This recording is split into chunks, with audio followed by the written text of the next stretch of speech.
To try to understand the impact of these influencers, we asked the country's main teaching unions, the ASTI, TUI, INTO, and the Principals Union, the NAPD, to send a There's no need for 4 fucking unions for teachers to work.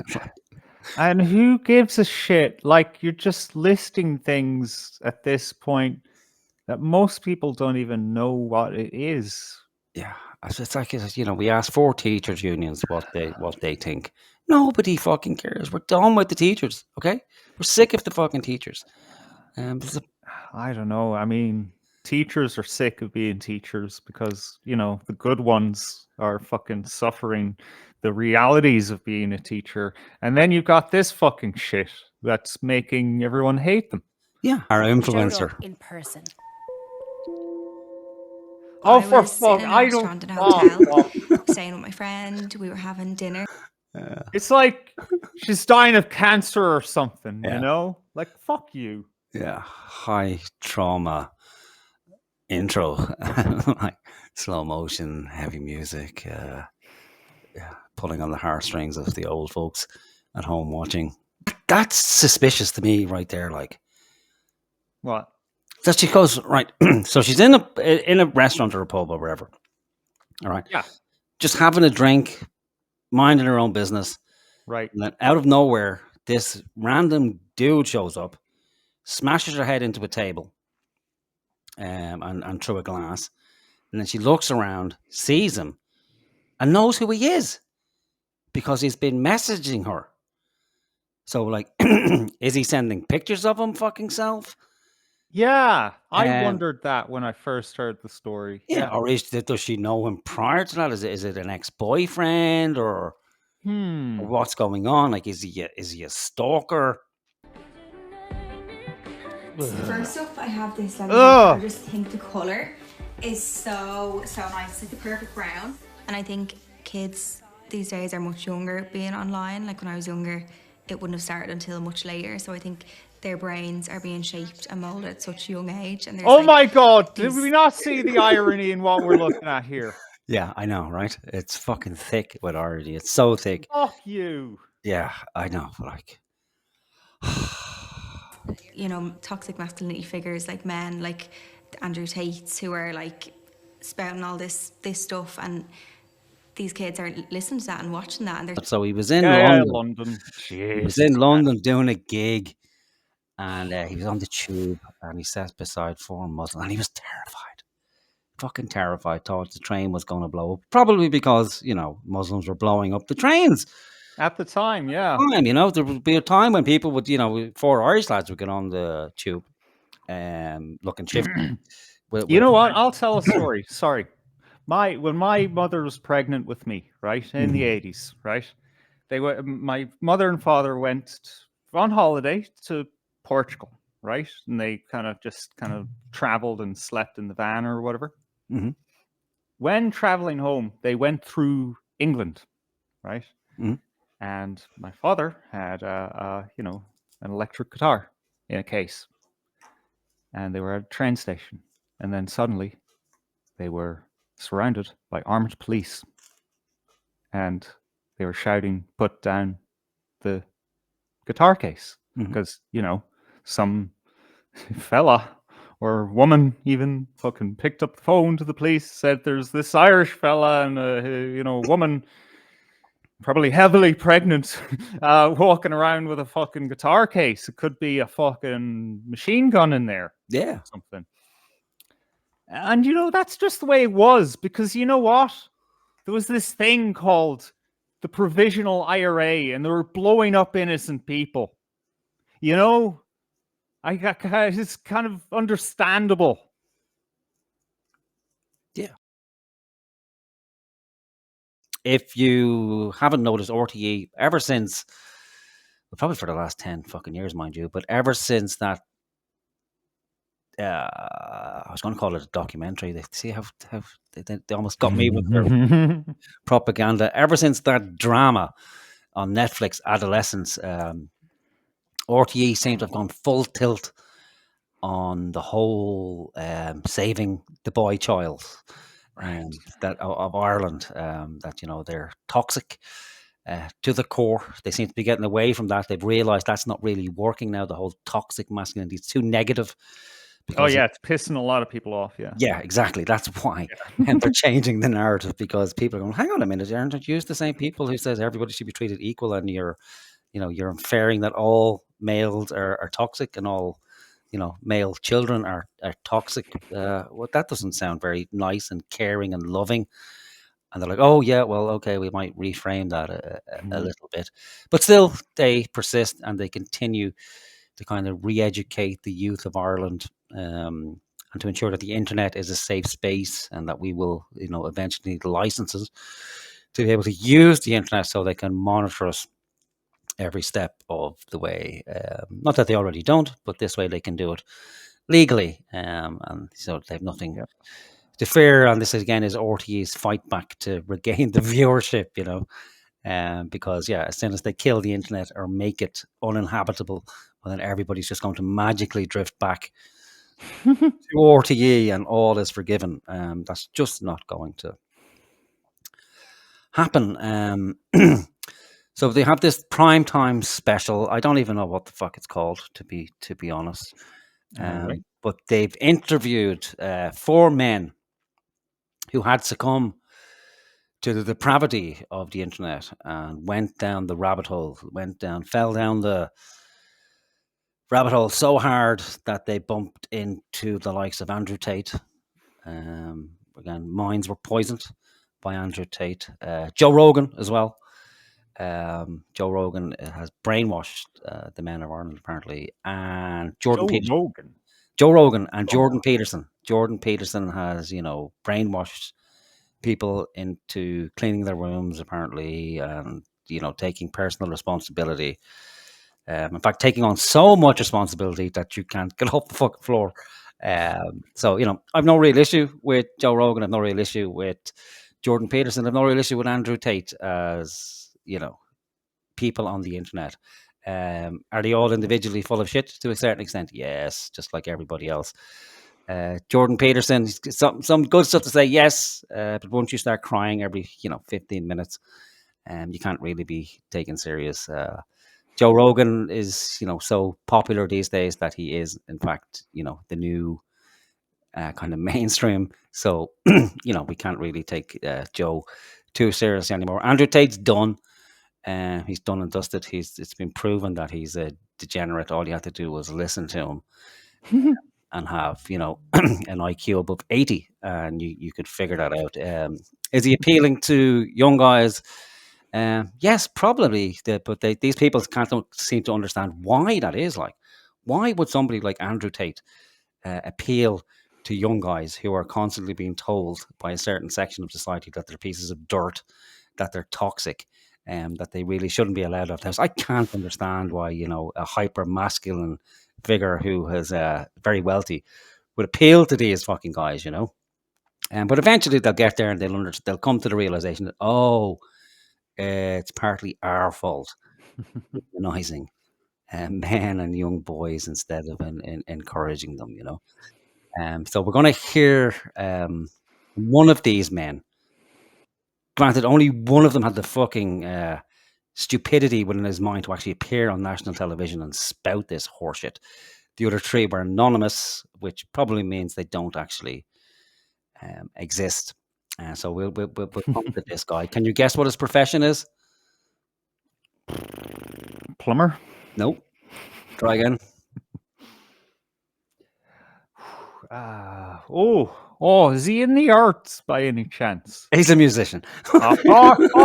Hey. Just so happens to be a musician. I'm pressing X to doubt on this. So before we get there, we're also going to hear from another woman, of course, who's been affected by the horrors of social media. She's a very attractive influencer. So we'll have a listen to her, right? So we'll jump into this. Social media algorithms are bombarding boys with bile, misogyny, and distorted forms of masculinity. You say that's all. Bile, misogyny. What? One thing is not like the other. Oh, well, that's starting straight in with it. Like, no messing around with primetime these days. Yeah, it's like that's crazy, man.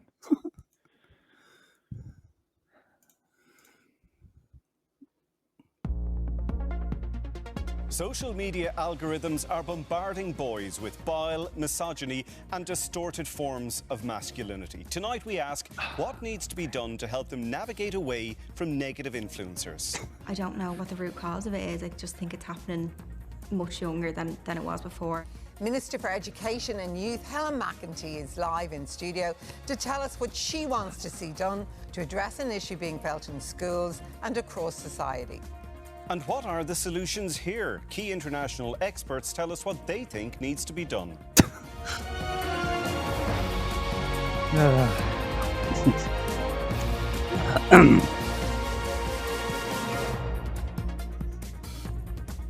God, Hello those and welcome graphics to are Prime shit. Time.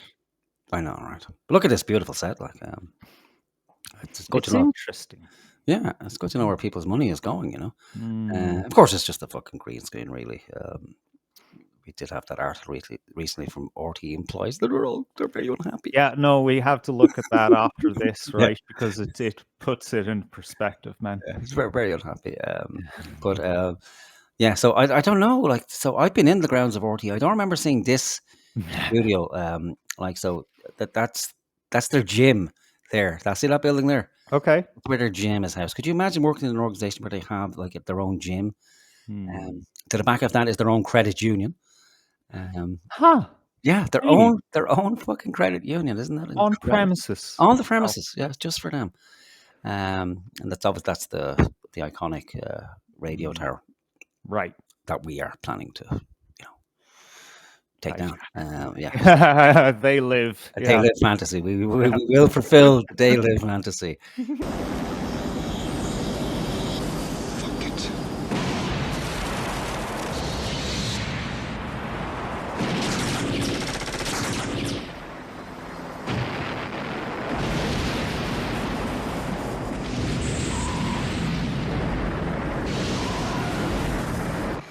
The Oscar winners give a press conference, and how to buy a sailboat as prime news coverage. I'm on it. What's wrong? All the sex and violence on the screen has gone too far for me. I'm fed up with it. Filmmakers like George Romero and John Carpenter have to show some restraint. They're simply... You're filled with lightning when you hit the road. You're feeling that V6 power as you take control. Nothing can stop you now. You're moving on. Hey, what's wrong, baby? Mark my words. Yeah, and then it's a nice kind of modern set. Yeah, sure. This doesn't look good though. This is very schoolboyish. Sitting on the stool. It's not dignified, is it? No, No. but again, it's setting the tone. It's like here we have this goddess of Irish television, Miriam O'Callaghan, Miriam of the many children. Oh, she's on the set. I thought she was on the screen. No, she's on the set. That's weird. Yeah, she's I on the thought set. she was in that little box, like she's a little animal or something. Yeah, that box there, that's very Willy Wonka, isn't it? Where Mike TV goes into the screen and then gets transported across the studio. But this sets the tone. Like, so this is powerful woman, schoolboy, waiting on the principal with his legs dangling on the chair because they don't even touch the ground. It's very undignified. It's pathetic. It's they may as well just have one of those cook chairs there instead of a stool. Yeah, and they wonder why men might be a little bit bitter. Yeah, we're not bitter. We're beyond bitter. We're sour. How bitter we are. Well, despite many positive forms of masculinity, in recent years, certain online influencers have become global names by promoting a type of masculinity which says women should be submissive and men dominant in both personal relationships and wider society. These are the Andrew Tates of this world. Muslims, Miriam. Say it as it is. Muslims. Andrew Tate is a Muslim. And yeah, again, I'm reconsidering joining Islam again. Every couple of weeks, I have to reconsider it. But what would be wrong with that? Like a world dominated by men. I don't think it's ever existed. I think we should try it before we resign it to the dustbin of history. Yeah. Let's try it. Let's Yeah. give Islam Actual a go. patriarchy. Yeah. Yeah, let's give it an actual go just to see Mm. what it's like. I've been watching interviews lately of Islamic women wearing the full burqa and hijab, and saying, like, with all sincerity, that it's absolutely, if their husband wants a second wife, well, then he should be allowed to, as the Prophet permitted, like, and it's written into their marriage contracts, or it can be written into their marriage contracts when they get married, that the wife can stipulate that she doesn't want the husband to have a second wife, and if he does, well, then she can divorce him, as long as she Oh, it's an returns. opt-out thing, like Yeah, so she, organ donation in Ireland now. yeah, Yeah. yeah. There's no database for that in Ireland yet either. Like, you can't actually opt out because there's nowhere to opt out to. They don't keep a record of it. But yeah, before a woman enters into marriage with her husband, like, there is a contract, and she can say, like, part of the contract is you will not take on a second wife. And then if he agrees to that, and he does, well, then she can divorce him, but she has to return the dowry. So that's part and parcel of the deal, And then if she's not living up to her own contract, like, she's not, providing the guy with the sex he requires, if she's not looking after the children, if she's not doing the housework, well, then rather than he can divorce her, but if she's not, up to scratch, well, then he can bring in a second wife, just like hiring a, home help. He can bring in a second wife, and if she's not living up to his ideal, or the contract terms, he can bring in a third wife. But I would have thought that in this new utopian society, where consent is so paramount, that if men and women want to have that relationship where the man is the dominant figure within their relationship or within the group, well, then that's fucking just hunky dory. Just as if it's the women who are in the dominant position, and that's consented between parties, well, that will be fine as well. Because it seems to me it's the inverse of what these people are talking about. That's the problem, where what's being pushed upon people, and especially children, is that women should be the dominant people in society. It's never really about equality. It seems to me that they're shitting on boys continuously. Granted, this is the first time I've heard them preface that not all aspects of masculinity are toxic, just the ones that separate masculinity from femininity. That's what's toxic in masculinity, because that's the way these people fucking think, like, that it's only the masculine elements of masculinity that are toxic, not the feminine elements of masculinity. That's how much of a mindfuck it is. And people will nod along, go, oh yeah, that makes sense. That makes sense. It's only the masculine part of masculinity that's toxic, and the feminine part of masculinity is acceptable. So if we just get rid of the masculine part, and we're left with the feminine part, but then we'll be fine. Meanwhile, in Girlland, it's like, okay, well, do you know what you girls need to do? You need to get more masculine, adopt masculine traits, and then you guys can rule society, and everything will be okay. Everything will be hunky fucking dory. Right, let's continue with this. Yep, please. Man-child over here. For this special primetime programme, we wanted to understand how their content might be shaping the views of young people in Ireland, in the classroom and beyond. Kate MacDonald and Jack McCarran have spoken to men who've been influenced by content and algorithms, and women who've been impacted by it. Later we'll hear from the Minister for Education and Youth, Helen McEntee, and from several experts on what should be done to address it, and talk about the potential solutions to it. But first, here's Kate. God, this is why you have different cameras, and you're not always on camera. When you stop talking, the camera goes to the other person. Yeah. But I think this is a hypnotic, some form of hypnotic trance. So she's like, she's getting the people at home who watch this in, earnestly. They're watching Miriam because they're transfixed by her fucking beauty, And so when she nods, the people at home, nod with her, like so. Oh, that's what's going on. Yeah. Okay. So they're listening to this guy spout horseshit, and there's Miriam, like, hypnotically. You will believe what we say. Oh, Jesus. Nod your head to the left and to the right. It's like a pendulum, This woman is evil, pure fucking evil. This is the same woman who was celebrating, wasn't it, during COVID? They're all in RTE, fucking Oh. living it up, having parties, mask free. And then the next day, terrifying everybody, like, don't leave your house, don't take your mask off, COVID everywhere, COVID everywhere, you're all going to die. Yeah, you know what? These people are, just Yeah. like the pits of evil. Yeah. To try to understand the impact of these influencers, we asked the country's main teaching unions, the ASTI, TUI, INTO, and the Principals Union, the NAPD, to send a... There's no need for 4 fucking unions for teachers to work. And who gives a shit? Like, you're just listing things at this point that most people don't even know what it is.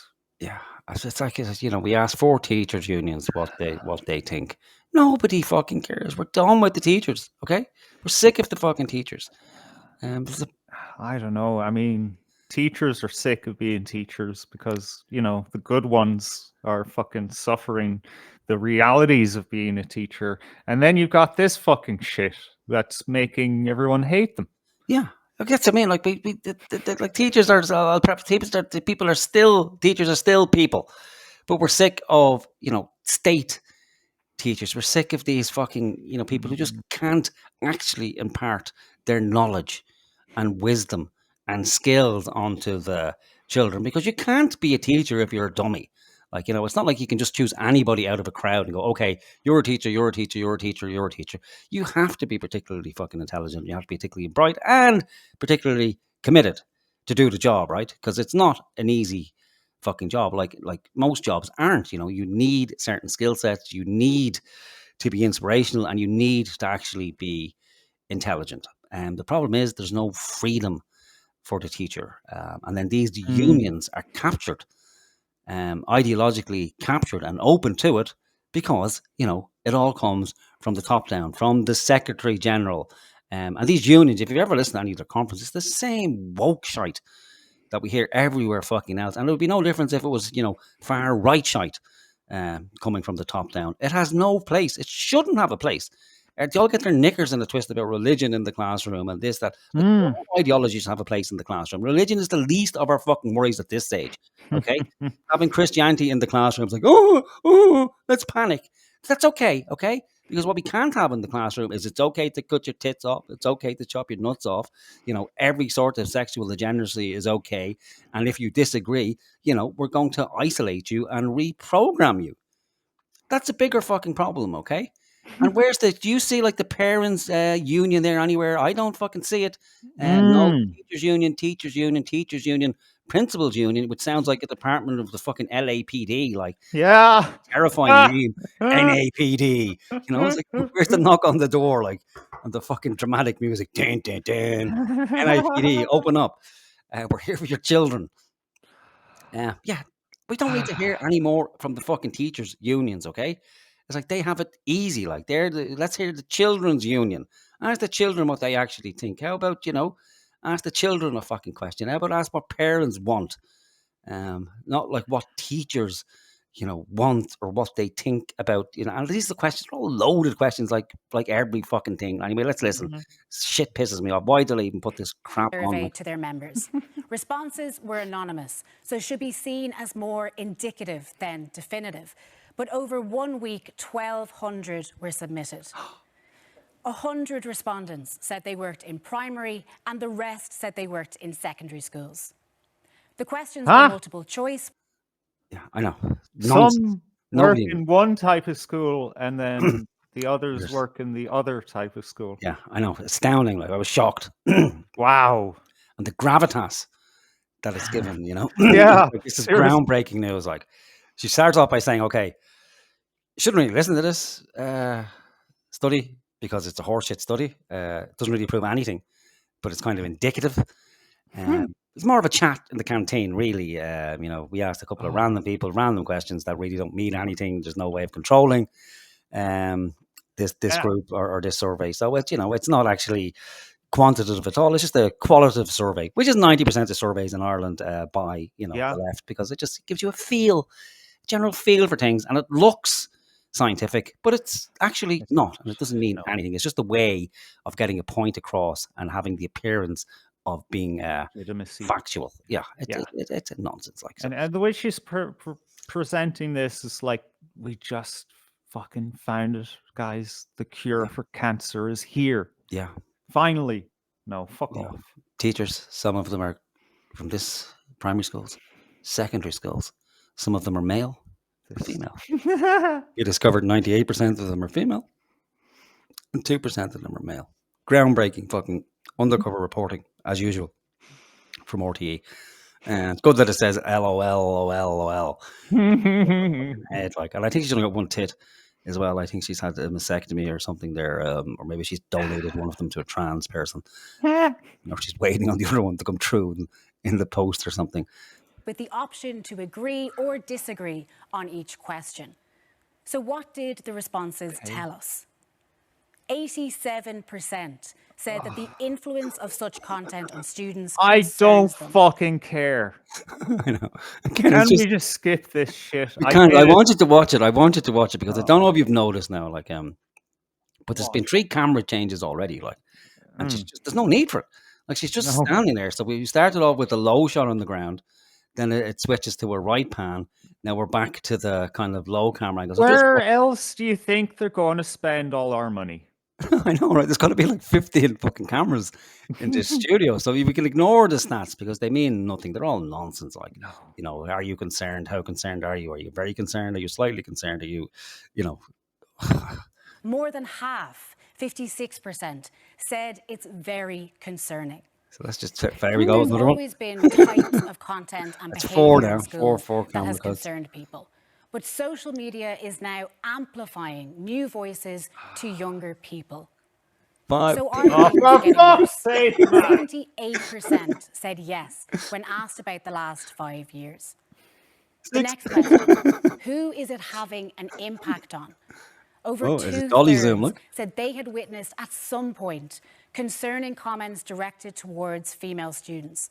Comments that they specifically perceived to be linked to such online content. How often? 28% of respondents said this happened occasionally. Wow, shocking. But remarkably, 20% said they now see it frequently. That's the students. What about staff? Nearly half of people who responded said they had been personally targeted through disrespect. Fuck off. I don't care. Targeted with disrespect. Oh, no, disrespect. Comments or even sexualized intimidation. 17% of respondents said this happens occasionally, and 6% said they experience it frequently. But what does that mean for teachers in reality? We spoke directly to several teachers. Some wanted to speak anonymously so as not to identify their school. Others said they were concerned about how students would react. They spoke... Right, we get the idea, like, 15 different cameras. This is Kieran Christie, ASTI General Secretary. We don't need to listen to Christie. It's as you can imagine, dry, the world is ending. Yeah, as interesting as that false fucking ceiling. Yeah, we need more draconian rules. We need to muzzle the children, really. More ridiculous stats. Oh, here we go. So, I know, right? Our influencer. In person. Oh, for fuck! I don't. Staying with my friend, we were having dinner. It's like she's dying of cancer or something, Like, fuck you. Yeah, high trauma intro, like slow motion, heavy music, pulling on the heartstrings of the old folks at home watching. We were having a couple drinks, and I just felt this blow to the back of my head. Initially, I didn't know what it was, but I was conscious the whole time, so my head basically it went so full force forward into my glass that the glass completely shattered and smashed and left me with a cut, like kind of in my hairline.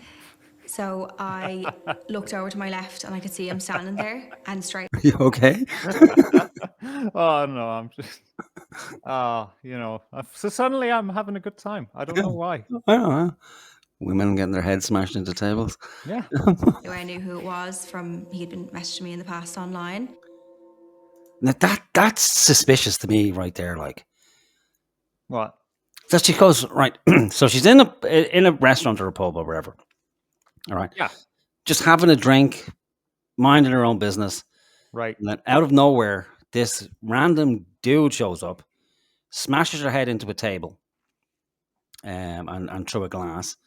And then she looks around, sees him, and knows who he is because he's been messaging her. So, like, is he sending pictures of him fucking self?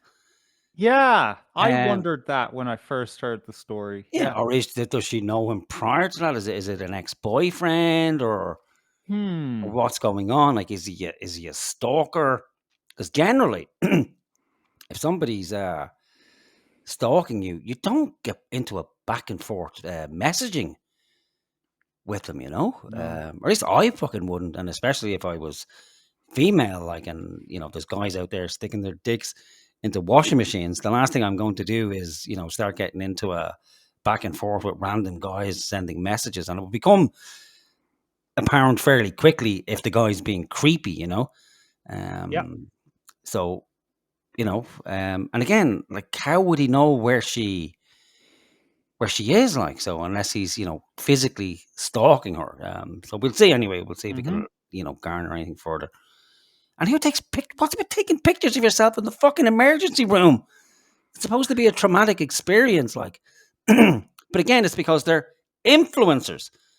So she's probably telling, like, every fucking second of her day is mapped out for anybody and everybody to see. Everything is, you know, a clickable event. Like, oh my God, I'm so traumatized. Hang on, just let me get a photo from my Insta, so I can get, you know, 1,000 fucking likes on it. Yeah. Surprised she didn't have her fucking hair dyed properly and put some makeup on and make a video out of it. I'm so cynical. My friend was like, we need to call an ambulance. She rang an ambulance and I went then straight to... For a cut on the head. Yeah, you don't need to call an ambulance. Like, you don't. It's just, it looks cool on the Instagram fucking page. The ambulance and the 2 ambulance guys. You don't need to call an ambulance for that. Put a plaster on your fucking head, get in a taxi or the car and just drive to the hospital. Yeah. That's a waste of an ambulance. Like, you're Exactly, taking up a valuable resource. I hate these people. Yeah. It's like, I'm glad she got whacked in the back of the head. She fucking deserves it. All right. Yeah. Someone had to eventually. It was bound to happen.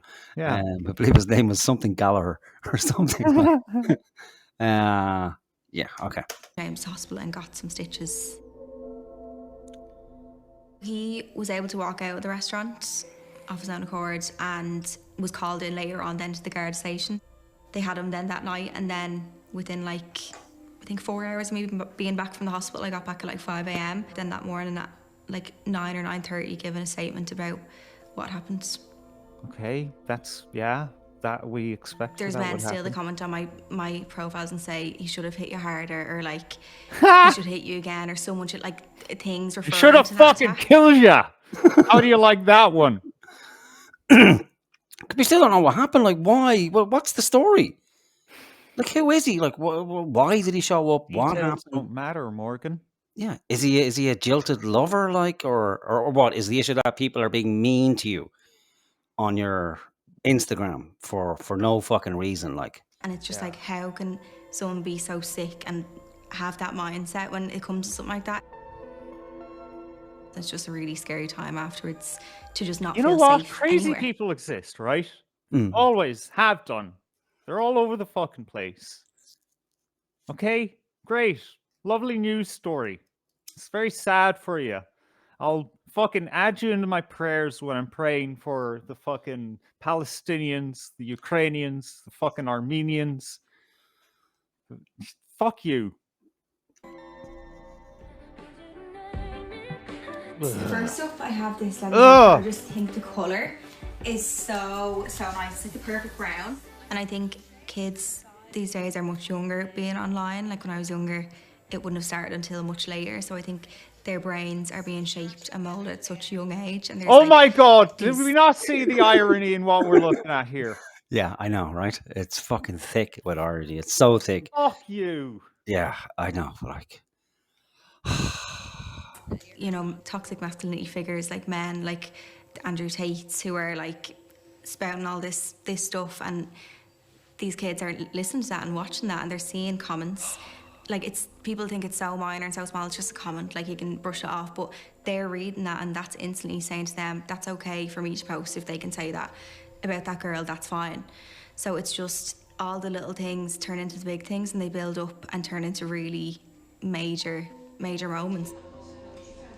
I can actually remember it was when a tweet I had went really viral, and I was getting all sorts of like slut, like whore, who thinks she is, biggest loser on the internet, like things like that. And I was like quite young at the time. I remember just like breaking down. And It's hurting her feelings. Like, look at this. Call you a slut. How dare he? Hanging. Bring back hanging. We will burn him. We will find him. We will eat his children. All throughout my internet career, right, I've received so many death threats, man. It's insane. This is just how the world is. Yeah, this is what people do, even offline. You know, it's just that you don't get to fucking hear them say it. You know, so that's what we're missing here, is that, you know, before the internet, like if this woman was here and there's a group of people, even her friends maybe, and, you know, they're all having a good time, and then as soon as she walks away and she's gone, it's like people just, "Oh, she's a cunt. I can't fucking stand her." Did you see the state of her? Who does she think she is? You know, flashing these leather jackets around like there's no tomorrow. Slicing cucumbers.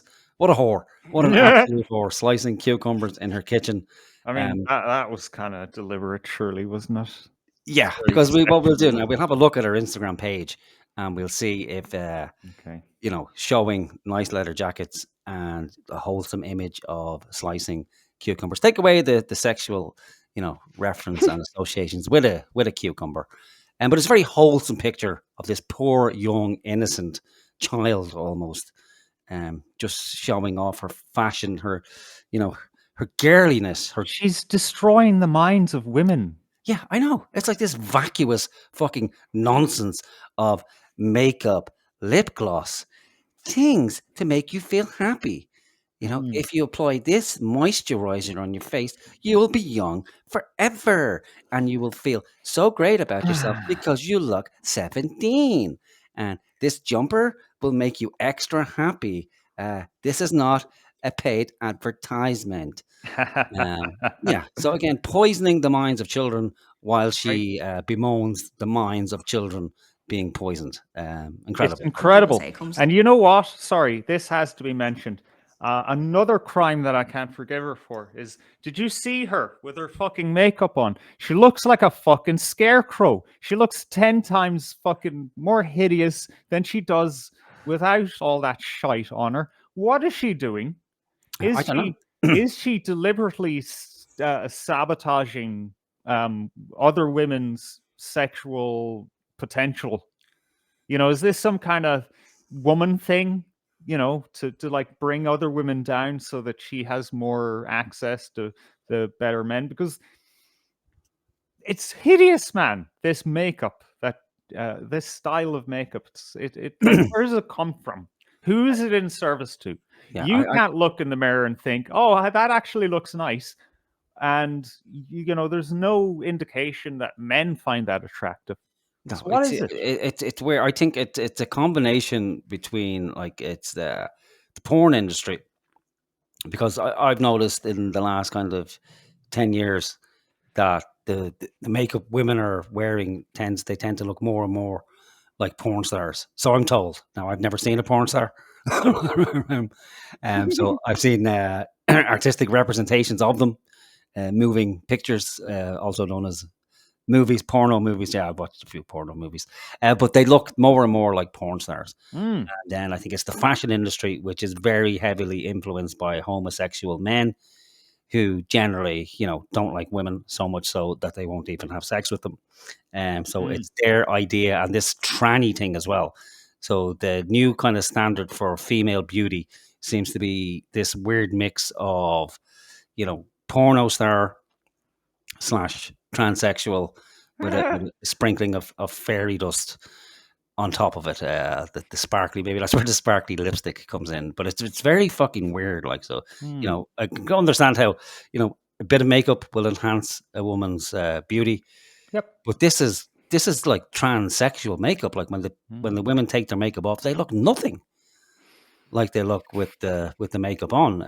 I've seen my daughter watch these makeup videos, and the women, like, it's a complete fucking transformation. It's not even makeup. It's like they're sculpting. So like they paint it on in different layers and shades. Like, so someone's nose could be like this white to begin with, and then they shade it in such a way that the nose shrinks so it looks like they've got a smaller nose, and it's a completely different fucking person. You may as well essentially be putting a Wow. mask on. It's mental, and they all end up looking pretty much like transsexuals. Now this one here already looks like a dude. It's got to be apart from the hair, but look at that jaw. Like, that's an impressive square jaw on this one right here. But we will hear her out anyway. I don't think we're going to learn anything more from it really, but just to get to the end of this anyway. Obviously, they're allowed to give their own opinion. It's free speech, but it does. Yeah, it's free speech, but there's no but. It's either free speech or you're calling for censorship, okay? And this program isn't about, let's have a conversation about, being civil and courteous to each other. I'm sorry, that's not part of internet culture. You can't put it all out there and then expect no right of reply, even if it's people, saying shitty fucking things. Well, then, you just gotta, accept it, roll with the punches, move on, or completely ignore it altogether. If it gets to a stage where it becomes too much, well, that might be a message from the universe to say, listen, stop what you're doing. It's not good for your mental health. And we all know the danger with social media. Like, it is there is a reward for it. Like, people see more clicks and likes, and this has been, it's no news to anybody. Like, it's been done 1,000 times. Like, that there's a dopamine reward for when people get likes, and the social media companies use it to their advantage. But they're not on their own. Like, it's been part of marketing for fucking generations. The whole marketing industry, is disgusting to begin with. But it's not going away, and it's not new to fucking social media. It's just the fact that it seems to be affecting the poor women, and it fits with many agendas, which is usually it usually gets boiled down into one singular issue, which is, criticism of the state and destabilizing the state. That's the effect that social media, or as it's more commonly known, freedom of speech, thought, and expression, tends to have on a tyrannical society. It's when people start, openly talking about all the issues that are there, rather than engage with them and, bring people up as best that you can within a correct and proper education system, that we might actually be able to do something about it. But no, in Ireland, they tend to kind of crush that, and let's put a stop to the people thinking and talking all together, and that will solve the problem, because it's worked so well in the past. Like, we've held the state together for the last century by crushing all dissent brutally. But now that we can see, freedom of thought breaking out in different areas, and the people are gathering in large numbers, and they're not falling for the same old kind of, okay, well, join this party, join that party. The unwashed masses are gathering and forming their own parties. And even worse than that, they might take some sort of direct action. And we can understand that from a state level. Like, they don't want chaos. It's not fun for anybody. But there's one sure way to, negate all of that, is to actually have a functioning society that values its people and engages with them and understands the core principle of democracy, which is, there's no profit in that, I know, but the people fucking rule. And when, it gets to a certain stage where they're not listened to, well, I guess what happens, shit burns, people die, people get hung and executed, and it all comes tumbling down to the ground, and it gets rebuilt. But no, these people seem impervious to that, and it's just a case of, okay, well, we will just guilt the elderly into compliance, because what effect this has on people, I don't fucking know. Like, I don't know who's listening to this. I always like to think it's like 10 people, but it's not. It's not. It obviously has some effect, because it's still with us. It's still in operation, and they're pumping a lot of money into it, and not for nothing. And so there are still a lot of people who will watch this and will think, oh my, that's shocking. That's absolute. Someone said something terrible about the pretty girl. That is shocking. And they hit her in the head, and we don't know anything about it. should we need to ban the internet altogether? It's the only solution to this, tragedy. Doesn't make it any nicer or easier. It doesn't mean they should. And there's men who will message you and try, I don't know, flirt with you or reply to your story, and if you don't reply, it's like, oh, well, you're a slut, or they'll say something just nasty because they're annoyed that you didn't give them the attention or the time of day, which again is mad. I think we're getting to it now. So I think that's what's happened. What? With the guy who smashed her head into the table. Okay. So he's been following her. Okay. He's been in contact with her. He's, foolishly fallen in love with her, as many a young guy go. Well, men tend to fall in love easily, or I do, or I did when I had feelings. I don't have them anymore, so I can't fall in love anymore. But this guy's obviously fallen for her. He's been messaging her, professing his love for her, or maybe just a fan, and he wants to meet up with her. And she's been leading him on, because when someone runs an account like this, it's not for the betterment of society. It's purely financial, So Yeah. they, accept donations and will sell products. And I don't know if she has an OnlyFans page or not. Maybe not. Or he probably wouldn't be so risque as to have an OnlyFans girl on, because then it might raise whole questions about, men being exploited by fucking women, but we can't have that on RTE. But I'd imagine there's something going on there where he's being rebuked and he's not happy about it, but he can't just go, okay. I can't say for certain that something exists that I haven't seen with my own eyes, but it is known that men would proposition women and then kind of take that personally when even though they might be someone with 100,000 or 1 million followers, it would get quite upset about that. And yeah, okay, if one is particularly mentally ill, then Well, you would have to be meant to be, because again, the image we're being presented as this wholesome girl who was just almost angelic,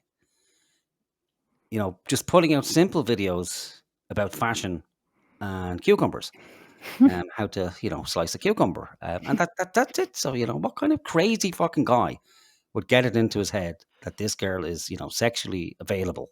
Yeah, no, it's absolute mental illness. Yeah, Yeah. And I really doubt that any of these men really are watching Andrew Tate, honestly, because I think if they were, they'd be very ashamed of themselves in that moment. You'd say what you like about him. He does demand accountability from men. Yeah, and again, if Andrew, it doesn't matter if it's Andrew Tate or Hitler or the devil, if he says something that's true, it's true. That's the end of the story, is he a trafficker? Is he a degenerate? All the evidence we've seen from his own mouth would say yes. Well, it wouldn't just say yes, it is yes.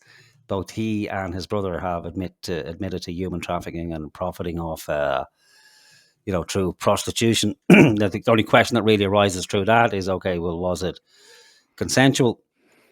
But again, if a man is seen to, profit from a woman sexually, like he's the fucking devil, But if it's OnlyFans, if it's women, taking money off, men and only, that's fine, because it's women. Like, what harm can come of it? It's not like if their wife found out that it would, end a relationship. Sure, but then it's the men's fault anyway. But women, of course, in this society are pretty much fucking blameless. Strong, powerful, independent, but, retarded, and completely blameless, of no agency, no responsibility for anything. It's just everything just happens to them, and they're just floating through fucking time and space, unable to cope with anything. Dicks flying at them through washing machines, bottles, fucking tin cans, you name it. The most put upon creatures on the planet, as she sits here, probably spent more on her makeup than most people earn in a fucking year, in a plush hotel. You know what? The women in my life are strong-minded, strong-willed, independent. They can take care of themselves. They take care of others. They're human beings, as the rest of us are. However, there's this group of women out there that remind me, and this popped into my head listening to this fucking Gombing. You know that scene from As Good as It Gets, where the film's about a fucking mentally ill author, and a secretary in some building said, "Oh my god, I love all your books.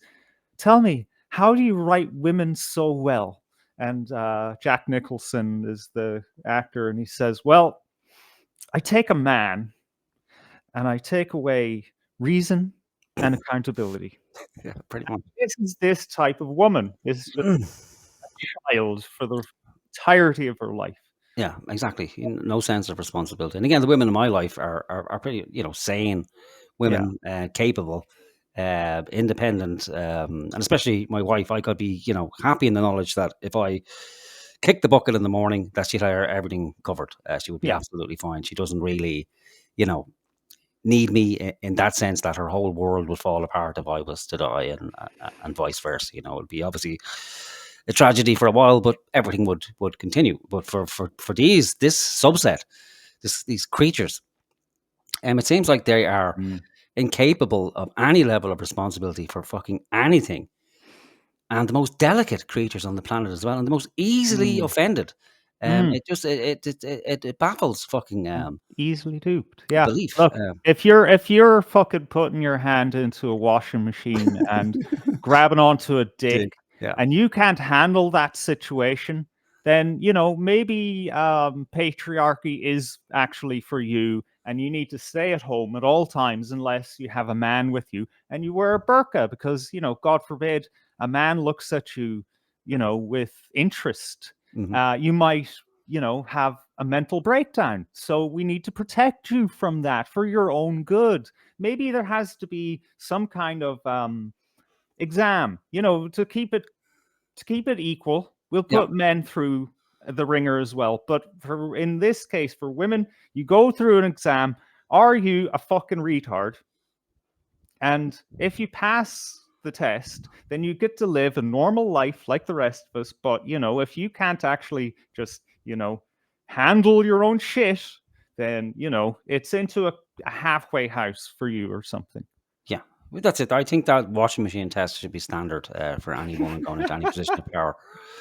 We'll stick with Garda vetting for men, and women can have the washing machine test. Like, if you turn around, put your hand into the drum of a washing machine, and you feel a sticky, sweaty dick in your hand, you're not allowed out of the house.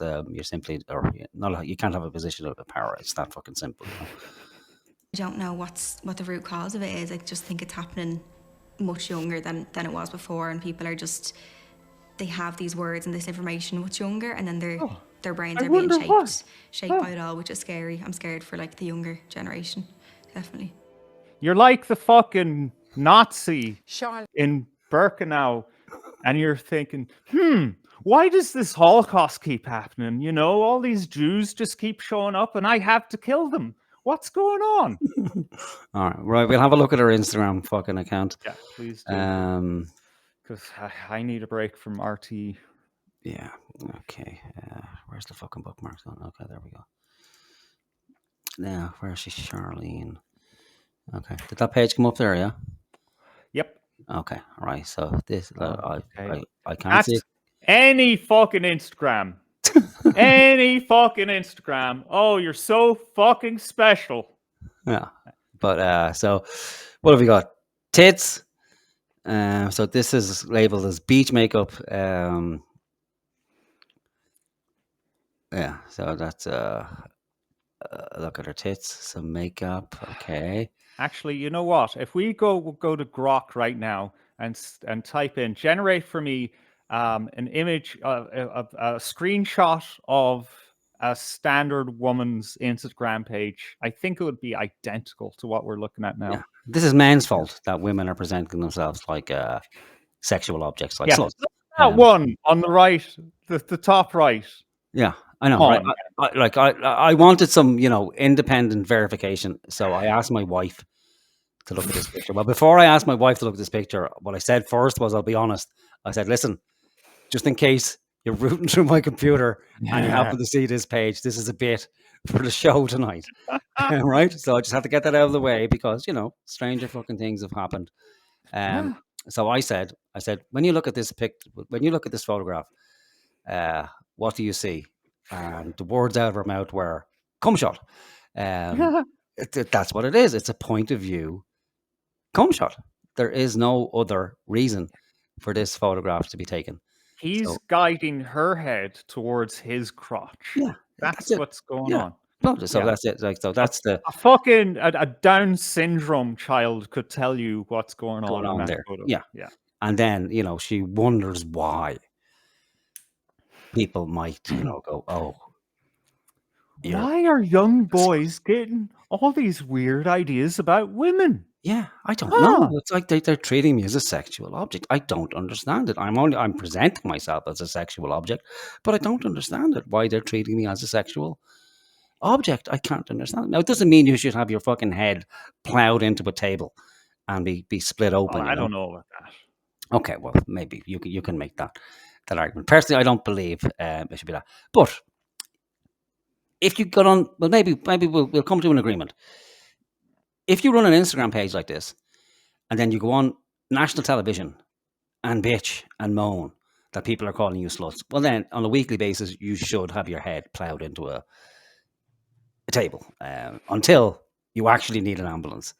And then it stops, So you can't be presenting this to the world and then be moaning the fact that somehow people have got it into your head that you're a bit of a slut.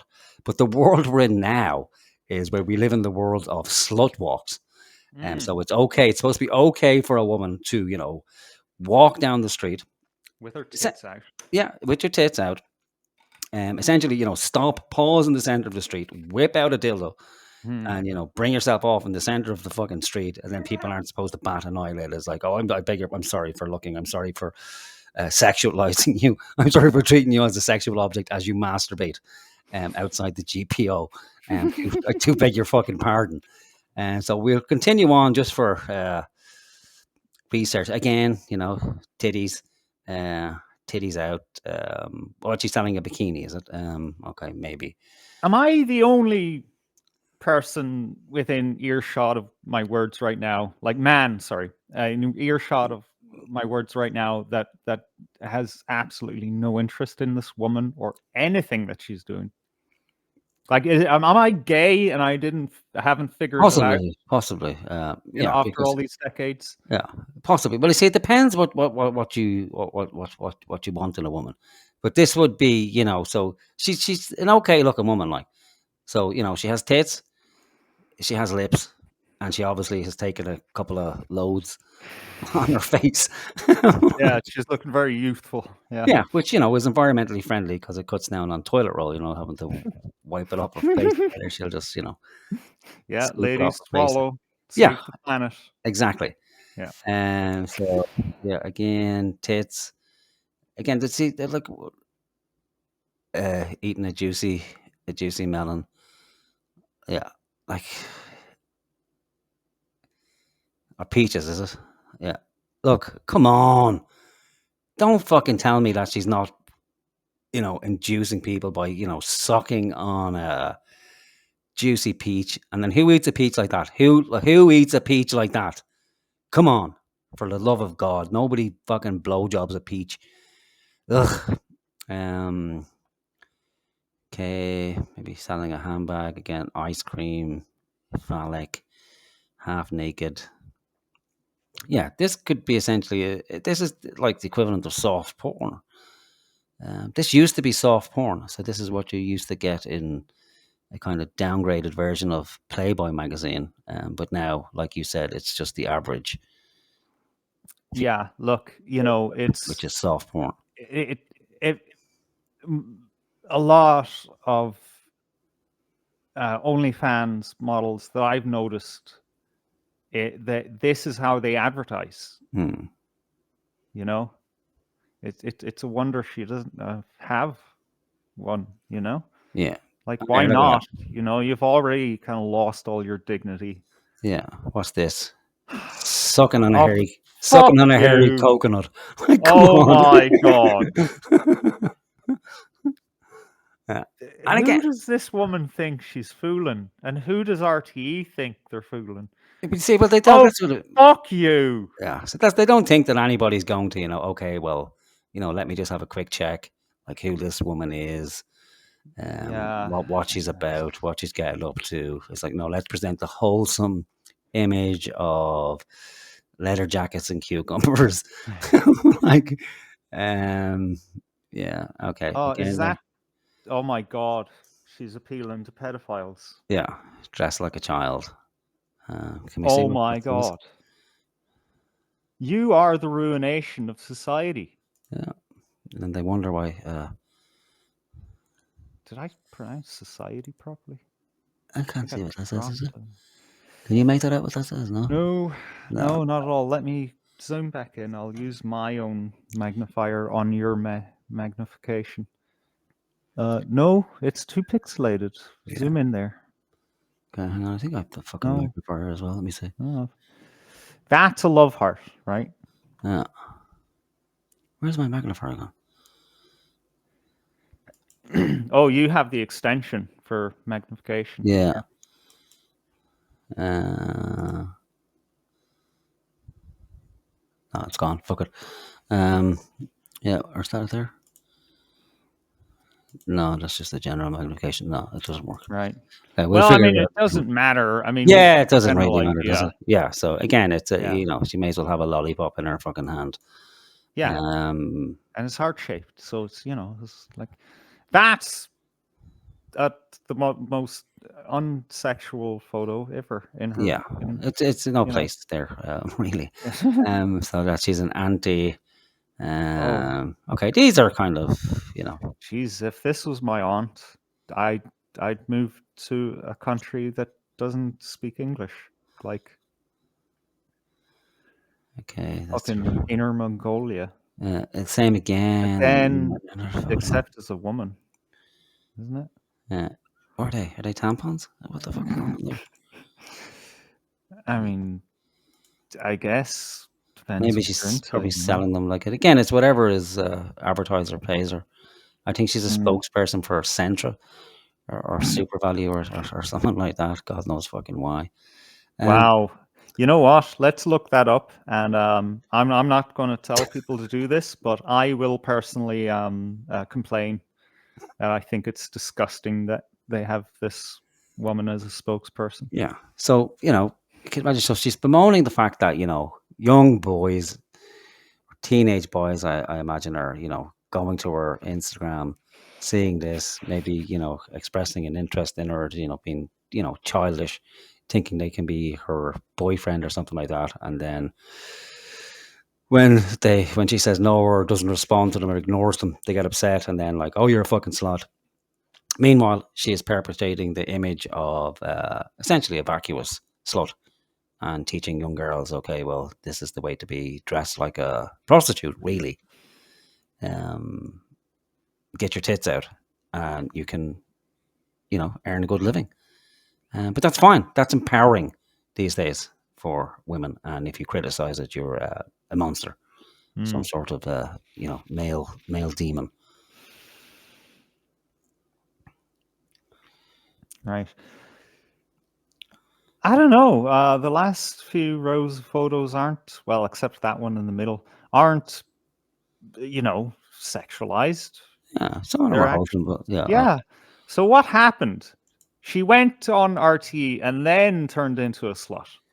That's funny. Yeah, I don't know. This is 27 weeks ago. So in the kitchen in her underwear. That's slightly suggestive to me. Playboy. That's what that is. Yeah. I'd expect that in a Playboy magazine. Yeah. But again, it obviously makes good fucking money because look, she's got a Smeg kettle and a Smeg toaster. Like they ain't cheap. That's a couple of grand of a coffee machine there. There's a manufacturer called Smeg. I know, yeah. It kind of sounds like smegma. Well, yeah. I mean, it's the it's the fucking in Britain anyway. It's it's known as Smeg. Like, yeah, that's very unfortunate. Why did they pick that? I don't know. I think the name was it's an American brand. Oh, okay. I think it's been around since the 50s that they kept that kind of aesthetic with their kitchenware. Right. Yeah, so I think the slang term came afterwards. It kind of smells funny, this kettle.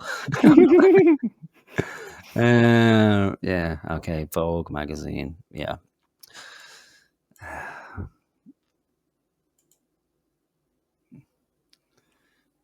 Okay, look, we're our channel's going to be taken down. Don't Yeah. we Well, it's only actually? underwear. Like, is it? Surely that's not forbidden, is it?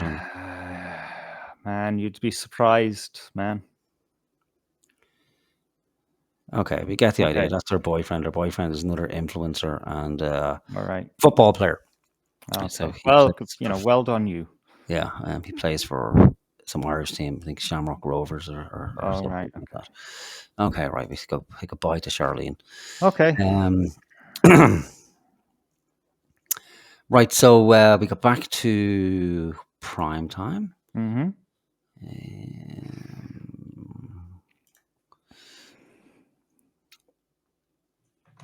Okay, where the fuck did it go? Oh, hang on, I have to get it back out of the folder again.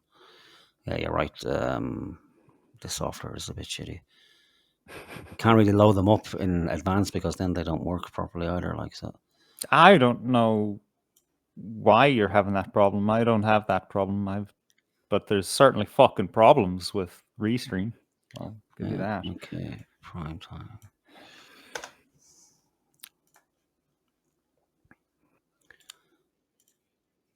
Oh, stop.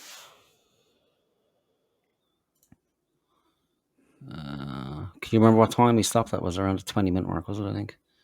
No idea. Okay. I mean, you can seek for her appearance. Yeah. Yep. Ugh. Yeah. There's the demon. Stop it. Will you just fucking creature, stop like. it? Jesus. It is demonic looking, isn't it? Like it's like something of a horror movie. Like it's the witch in the forest is what it is, isn't it? Like, Yeah. Yeah, you get to the house and there's that fucking evil witch. Ugh. Yeah, okay, here we go. Okay, so this is where we hear the men's story now, like how men are being affected. Great.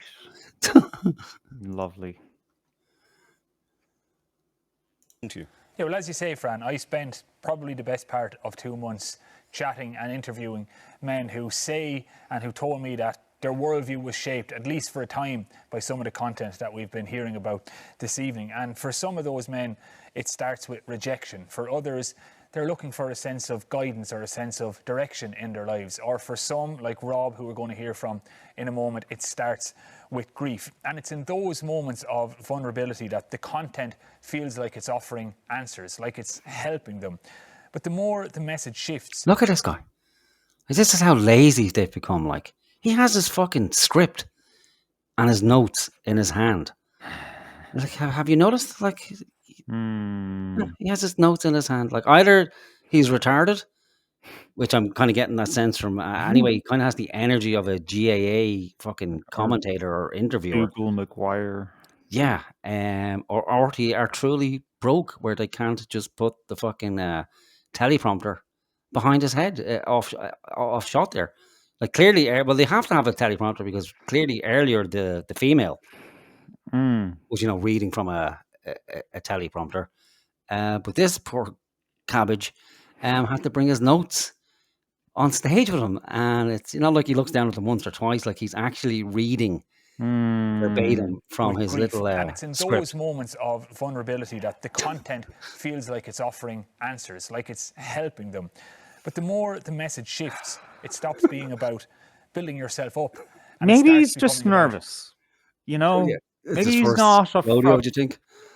What? Do you think it's his first rodeo? Like this is his I think so. I think he got this job of doing this research.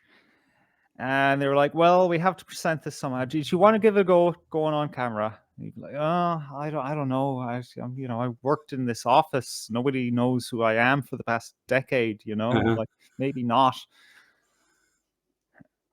Yeah. I don't know. It doesn't strike me as very professional at all, especially if you're going to break a huge story like this. One, they could have gave him a suit. You're on national television, so to dress him. I don't know. It makes him more believable if he looks like us, right? I don't know. I don't know anyone who looks like that. I couldn't. Like, he looks like he has at some point in his life been outside of RTE studios. That's the point. Yeah, and the She bushes. actually went somewhere. Yeah, those socks though, like I couldn't be friends with someone who wears those kind of socks with those kind of shoes. Like it's just, it's almost criminal, you know. Tearing others down, especially women. So are all of these men saying they were radicalised? Not necessarily. Some never fully buy into God. any of the Oh ideologies. my God, Some say- he's Google McGuire. Yeah. That other guy. My God, man. Yeah. That is funny. This is the real tragedy of the death of the Catholic Church in Ireland. Like, you know, some people were meant to go into the priesthood. Yeah. And they kept there, you know. Oh yeah, this fella, he looks like he should be in the seminary, not Yeah. in RT. Yeah, he doesn't belong there at all. Like that's where he belongs. It's like, you know, you just get that bad vibe when you go in. But okay, fair enough. I may need him when a funeral pops around. So, you know, we'll just exchange pleasantries and turn up every Sunday and listen to what he has to fucking say. They just flirt with some of them, oftentimes for a bit of fun or a bit of crack, as they might say themselves. Others say they needed to go through it to grow and come out of it on the other side. But what unites them all... I know. Yeah. Baptism That happens Yeah. more often than not. Yeah. But again, like it's like we're talking about fucking, you know, ex-members of ISIS here. You know, they had to go through it. They were radicalized. They were expressing different opinions to the consensus. What terrible crimes did they commit? How many people did they behead people? No. What did they do exactly? Well, you know, they felt bitter nothing. for a few years. Yeah, they had strange views about children and being mutilated. They didn't agree with it, but thankfully they got through it, and they've now come back on side and they're okay. And they realize and recognize that everybody really has a right to mutilate their body because it is their body after all.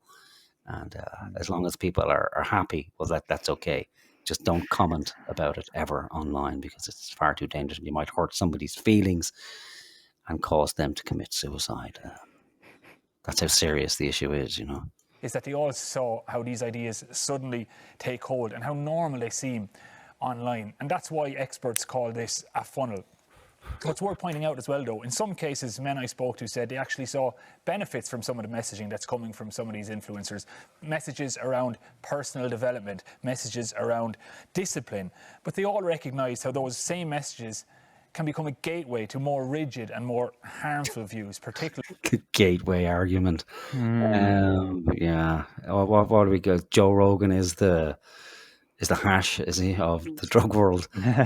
He leads people into Nazism. Like if you take a bit of Joe, you know, 6 months down the line, you'll be Heil Hitlering down the road with Justin Barrett. Stay away from the Joe. Particularly around gender. And just to be clear, Fran, this isn't about people who hold traditional views on family or marriage, for example. It's about when an entry point online leads to much more adversarial or antagonistic views. Huh? And how prevalent is that? What did you just say? Let's go back. Make that make sense. Yeah. Again, he's trying to damage limitation. So, you know, so I think previously it was okay to, you know, label everybody as far right until that went too far. So, you know, it was then everyone kind of had a wake up moment where, hang on a minute, I'm not far right. I'm just you know, conservative member of society. I just have certain issues with, you know, the trans issue, mass immigration. You know, I'm not a monster or a demon or one of these Nazis that's being portrayed on the television all the time. I'm just a, you know, conservative Christian, which would be a kind of large cohort of people watching RTE, you know.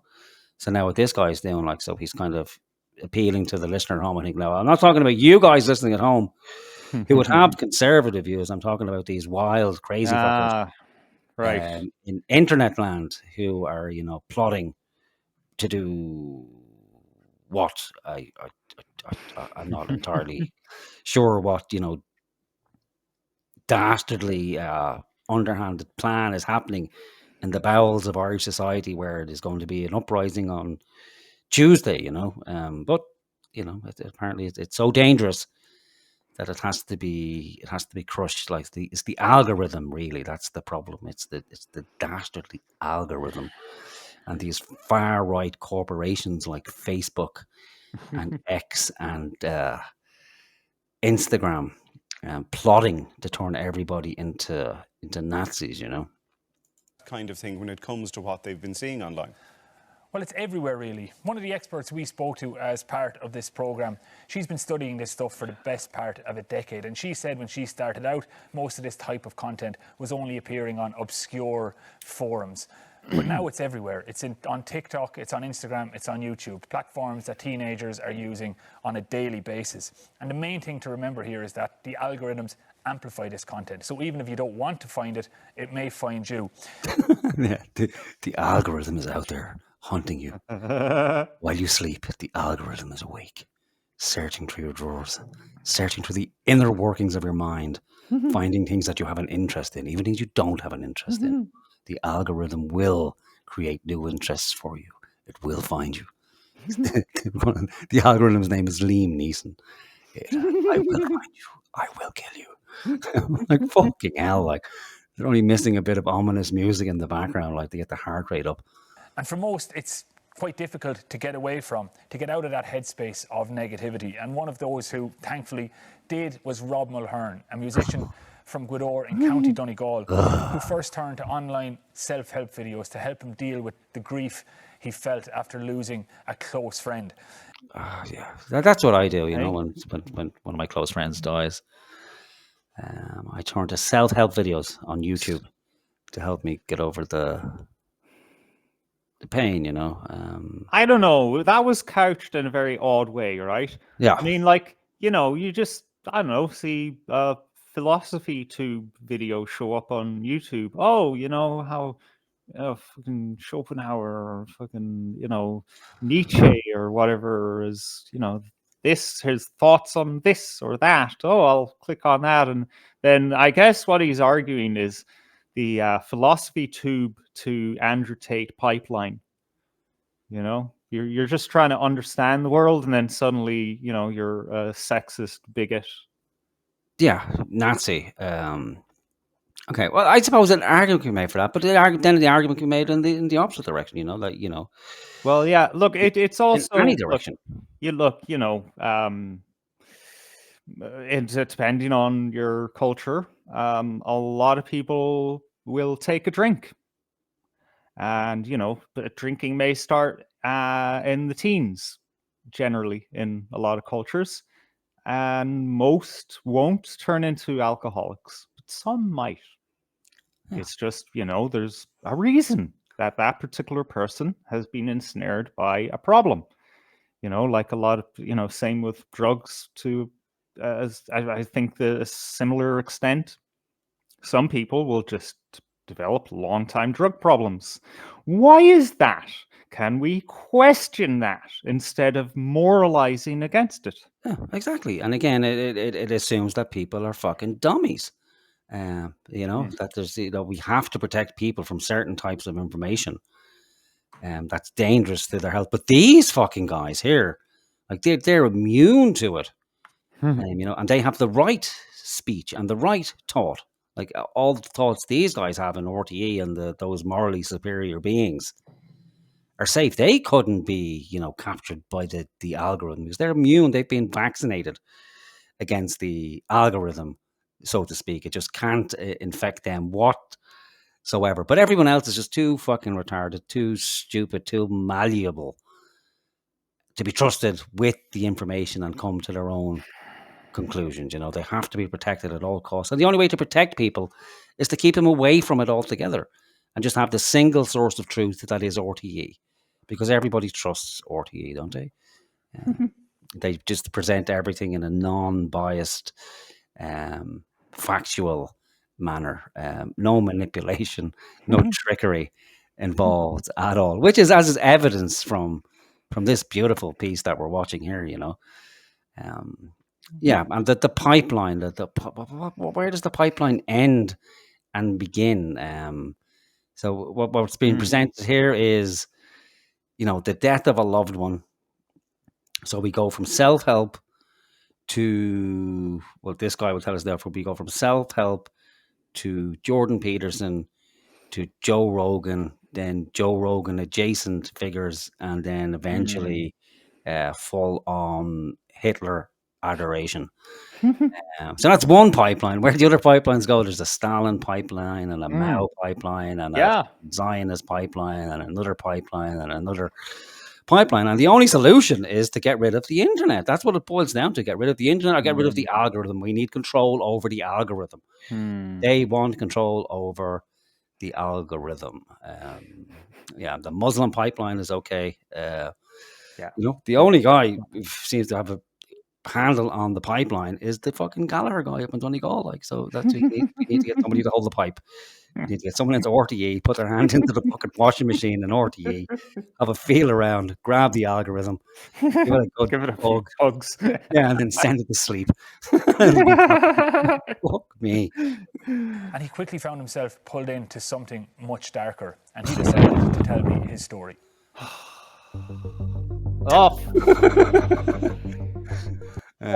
What a squash. Everyone in Ireland walks in slow motion. I leave the house in the morning. That's the way I leave the house. Like, or I will from now on. Every time I leave, that's the way I'm leaving the house in the morning from now on. Just fucking slow motion as I walk down the road for the first 10 minutes. Look at him. Like, it just, we don't need to know anything more about him. We just in the.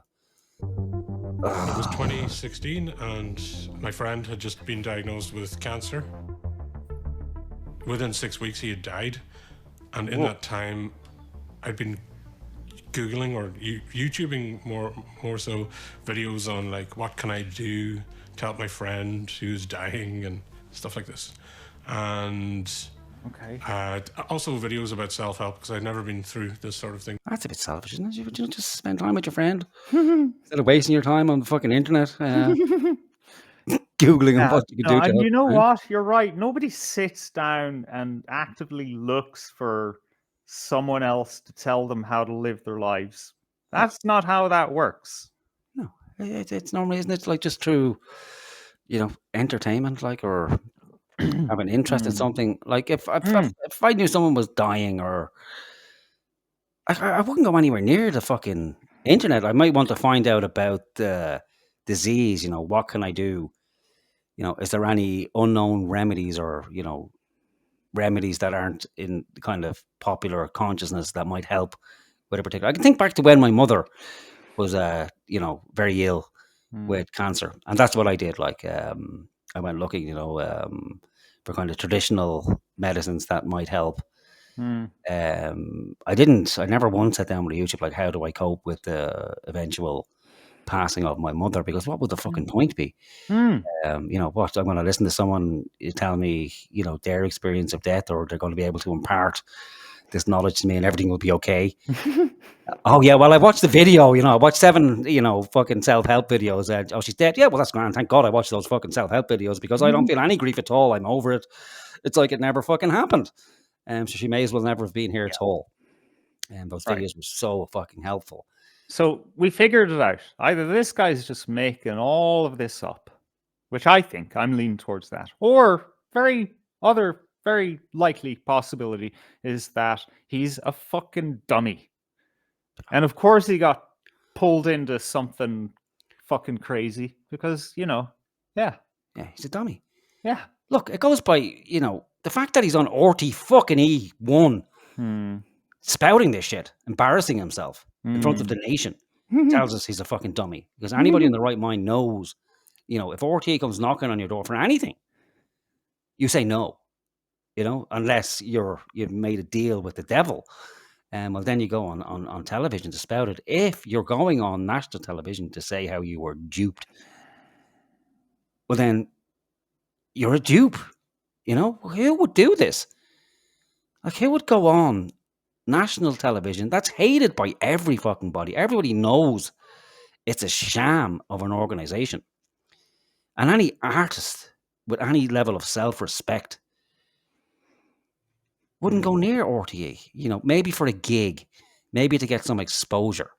Like if you're going on to the Late Late Show or something like that with your band, well then certainly, but not to do fucking this, like to expose yourself and then to dress it up in with the dead fucking cancer friend. You know, it's like one of those horribly exploitative fucking talent shows where the people have to go through this some sort of humiliation ritual and explain how, like, oh well, please take pity on me, like, because you know my uncle is dying of fucking ear cancer, and if I don't get this gig, it's going to be terrible. So it's just a horrible appeal to pity. So you have these dopes at home watching this and go, oh, but his friend died, so you know I can't even consider. You know, critically looking at what this guy said, because his friend died. If I'm What a questioning rare him, event. yeah, if I'm questioning him, I'm questioning his dead friend, and that makes me a terrible human being. So I have to take everything this guy says, and he looks a bit like Jesus as well. So you know, before, and Jordan Peterson appeared in my feed, giving some. What the fuck, man?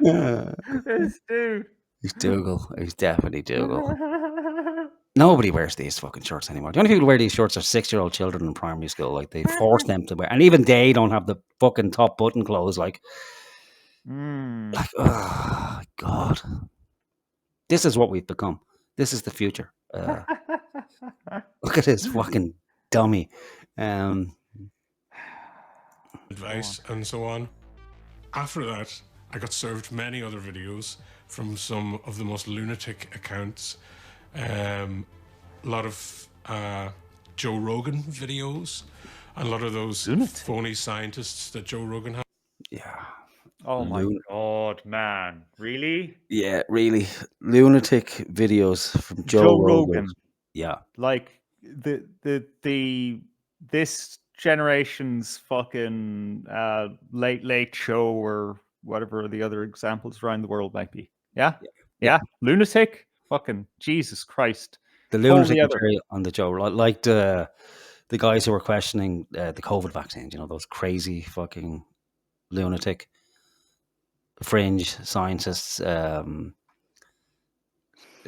else had Joe Rogan gone on that might be seen as controversial? Graham Hancock. Right. Okay, yeah. Rabid neo-Nazi. Yeah, you know, crazy fucking guys, like whacked out ideas, you know. Like Joe Rogan hasn't been controversial since what, 2000, when he was on Ustream, and even then it was you know moon landing, Bigfoot. That was it. Yeah, that's as crazy as he's got. Yeah, and so it's kind of like okay, he questions what government, JFK assassination. Has kind of and he had RFK on. I guess I don't know what people the problems people have with RFK. I mean, sorry, not people. You know, these people are not the real problems you should be having with RFK. You know, he's actually gone against his mandate. You know, he only does like fucking his boss Trump. You know, he puts out the window dressing that he's fulfilling his mandate. But you know, like Jesus, fucking hell. You know, he said. Oh, you know, I think these vaccine things might be a problem, and maybe we should look at, you know, alternative ways of keeping people healthy. Whoa, buddy, Jesus. Yeah. Fuck, what next? The fucking camps? Fuck you, man. Has on talking about gender and how trans people don't really exist. A lot of memes. That's a common one that's put out, isn't it? Like these dopey people, like they say, like, but trans people don't exist, and they take it literally, as if you're saying that, you know, the person isn't physically in the room. I've heard a couple of people say this, like, what do you mean trans people don't exist? I'm here. I am trans. So unless the guy's autistic and he just takes everything fucking 100% literally when someone says that, you know, trans people aren't real or it's not a real. No, wait. thing. No. Nobody ever said that trans people don't exist. Everyone agrees that there are people who identify as trans, but he is coming from this extreme fucking left perspective of to say that trans people aren't exactly what they say they are is to say that they don't exist. Yeah. That they're subhuman. So this guy has an agenda. Yeah. It's just, it just depends on, Like how you don't go from being a neo-Nazi over to fucking trans rights activist. I'm sorry, this guy's full of shit. On Facebook, which a lot of them did actually seem innocuous, but they actually weren't. There was subtexts of racism in them that I didn't quite understand. Show us. Describe one. Well, he can't because he didn't understand them. That makes no fucking sense. There were subtexts of racism that I didn't quite understand. It was a Rorschach test of a fucking Facebook post. Yeah. you made up your own fucking fantastical idea of what the person was saying. Really fucking unique. We never saw examples of that on the internet, have we, Morgan? No. Again, he's so right on that he's so anti-racist that he couldn't recognize, he couldn't register the subtext racism that was there, but something told him, maybe it's his hair.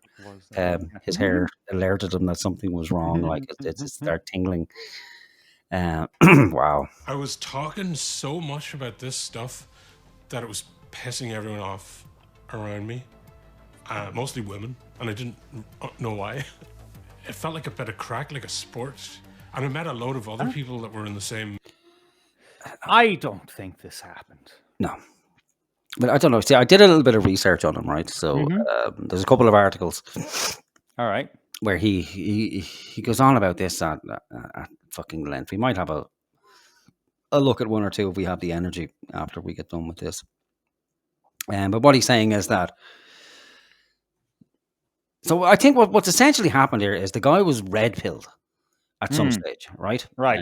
So he's coming from this background, this little kind of left wing background, which is probably everybody in Ireland at some stage, because it's a left wing, it's a socialist fucking country, it's a socialist republic, and it's heavy on progressivism. It just is, like, it's no small coincidence that a vast majority of the country is fucking shouting free Palestine, heavily on board with the trans movement and all things progressive. It's been like that for a long fucking time. And at the same time, like, because it's Ireland, strangely conservative as well at the same time, like, because it's a schizophrenic country, like, so you just have to accept if you are Irish. That's a true test of being Irish. Like, it doesn't matter about black, fucking white, brown, Islamic, Catholic, Protestant. If you're schizophrenic, you're Irish, essentially. Okay, that's all you need to get in. That's what the passport should be based on. Are you schizophrenic? Yes. Well, then you're Irish. Come on in. Welcome. You'll get on well with everybody else. So this fucker was progressive leftist, going along happy. Then his friend dies. So he has a crisis, and he starts, the first real experience he's had of death that has had a real effect on the guy's life. So when you have a traumatic event in your life, you tend to question, I was like, oh, fucking hell, like, this guy's died, like, we're friends, he's only in his 20s. What does it mean? Like, it makes no fucking sense to me. Like, and then there's a questioning period, and what's this and what's that, and so then he's can't get answers, because answers don't come easy for those types of questions. Like, people spend a lifetime trying to give answers, and they just end up giving their best approximation, because it can't really be answered to anyone's real satisfaction. It will take a long time of reflection on what does it mean, and then eventually you go, okay, well, I don't really fucking know, but enough time has passed that it's not really important anymore, and you can get on with your life. So he's questioning, and then he'll go to the repository of knowledge, which is indeed the internet. So in his travels, we can take him at his word that he's come across all these videos, and then he's come across Joe Rogan. Joe Rogan is essentially an interviewer. Like you said, he's the Gay Byrne or the Johnny Carson of our time. So anybody who's interesting, he will have on and have a 3 or 4 hour conversation with him, which is very rare, or was rare in this day and age. So you get to, hear ideas in depth, and many ideas, and many that might be new to you. And many that might make sense because, they're either true or logical. And he goes, oh, well, you know what? Jesus Christ, that makes sense. I may have been wrong about this particular thing. And then, he's willing to hear, more and more and more. And so he gets heavily involved with Joe Rogan. So then, like you mentioned earlier, the algorithm picks up on it. Okay, this guy likes this material. So we found through the algorithm and the data set that people who like this material also like this material. And they also like this material. And they will push that to you. And then if you watch it, well, then it will give you more stuff that it likes you. That it's been seen that you have an interest in, because the only thing the algorithm is really interested in is keeping you online so it can push adverts to you. Doesn't have any sort of nefarious thing. I want to turn you into a Nazi. I want to turn you into a fucking, a Jew hater or the next Mao. It doesn't care. If the algorithm finds that you want to watch, kiddie videos all day, it will push kiddie videos to you because it only gives a fuck about the advertising, getting the advertising and the money, and that's it. Okay, that they just care about their advertisers and they can keep you on there. It's great.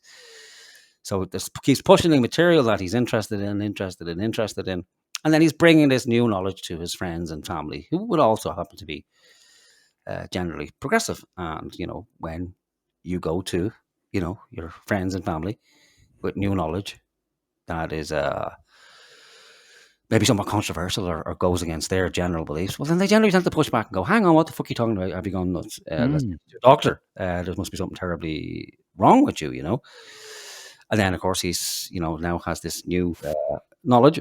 And so he's going to, want to tell other people about it and share it, which is a very human thing to do when you discover new things that you, share them with other people. Look at what I found. I've been there. Have you seen? Everyone has, because it's general human behavior. Have you seen this new shiny thing I've seen? It's called an idea. Do you want to look at it? Let's examine it.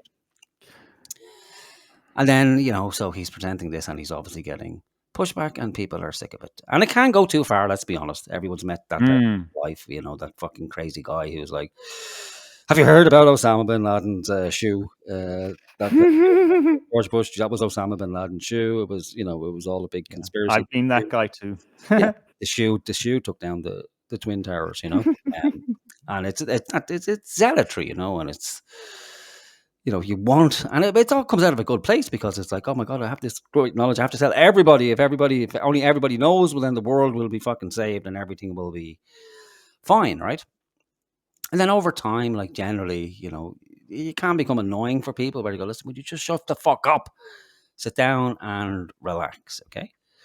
But it seems for this guy, his friends they weren't having it. It's like, no, we're not listening to it. We don't want to know about it. You're a Nazi, you're a racist, even to bring these things up. And then eventually, I don't think he's come to the realization where, you know what, actually they're right and I'm wrong. I think he just got, from his own words there, it's like, okay, well, if I continue down this road, he's going to be isolated because he's not getting the attention from his friends. So he has to adapt and conform, and that's and if he's a musician, is he going to sing songs about window panes and glasses of milk? Like, and that's a lot of friction to bring into a band. One guy is, right wing, the band is, left wing. It's not going to fucking fly anymore. No. Right? So he must conform. So he's had the red pill and was happy with the red. Now it's leaving his stomach is churning a bit. So he's puked the red pill back up. Or he's what do you call that guy in the first Matrix movie? He just wants the nice juicy steak, Yeah, he wants to go back in. Like he doesn't care if it's real. Yeah, reinsert me, put me back into the. I don't care. Like I can't cope with this. It's too fucking much. Like I was much happier being deluded. I don't like this truth business. It's scary and terrifying, and it's quite lonely. And he hasn't found another tribe who also, resonates with this particular worldview and knowledge. So it's like, okay, well, fuck it. I'm going back in, but there must be that nag at him all the time. Like where it's like, well, it's again, it's like the Matrix. Once the curtain's being pulled down and you've seen the wizard, it's a hard grind to, ignore the fact that that the wizard, there is no wizard. It's just, some old dude behind the curtain, who likes little girls from Kansas. So that's where I think that's where this guy might be, you know. Again, just bizarre. Like, and he's now almost proselyte. What's the word? Proselytize. Yeah, thank you. And so now he's trying to convert people who were just like him, who got duped. Oh, yeah. It's And sad, man. he wants to save them, bring them back into the Matrix. Yeah, back into the Matrix with I can't even remember his name. Let's listen to the fucker anyway. Headspace that were just constantly bringing up feminism and winding up people for the lols, or to own the libs was the common term. Nobody fucking says that. It's said ironically. Yeah. Liar. Yeah. Fucking liar. Yeah, I never heard that at all. No, one person said it seriously. And then everyone made fun of him for it. And then suddenly everyone's saying it ironically because we get what it means. Because we're capable of introspection and, making fun of ourselves for our shortcomings. Unlike your cult, the cult that you fled to. Instead of just saying, I'll just stick to the middle of the road. No, you went to the other side of the road. Yeah. Sorry, this guy. Everything pisses me off, man.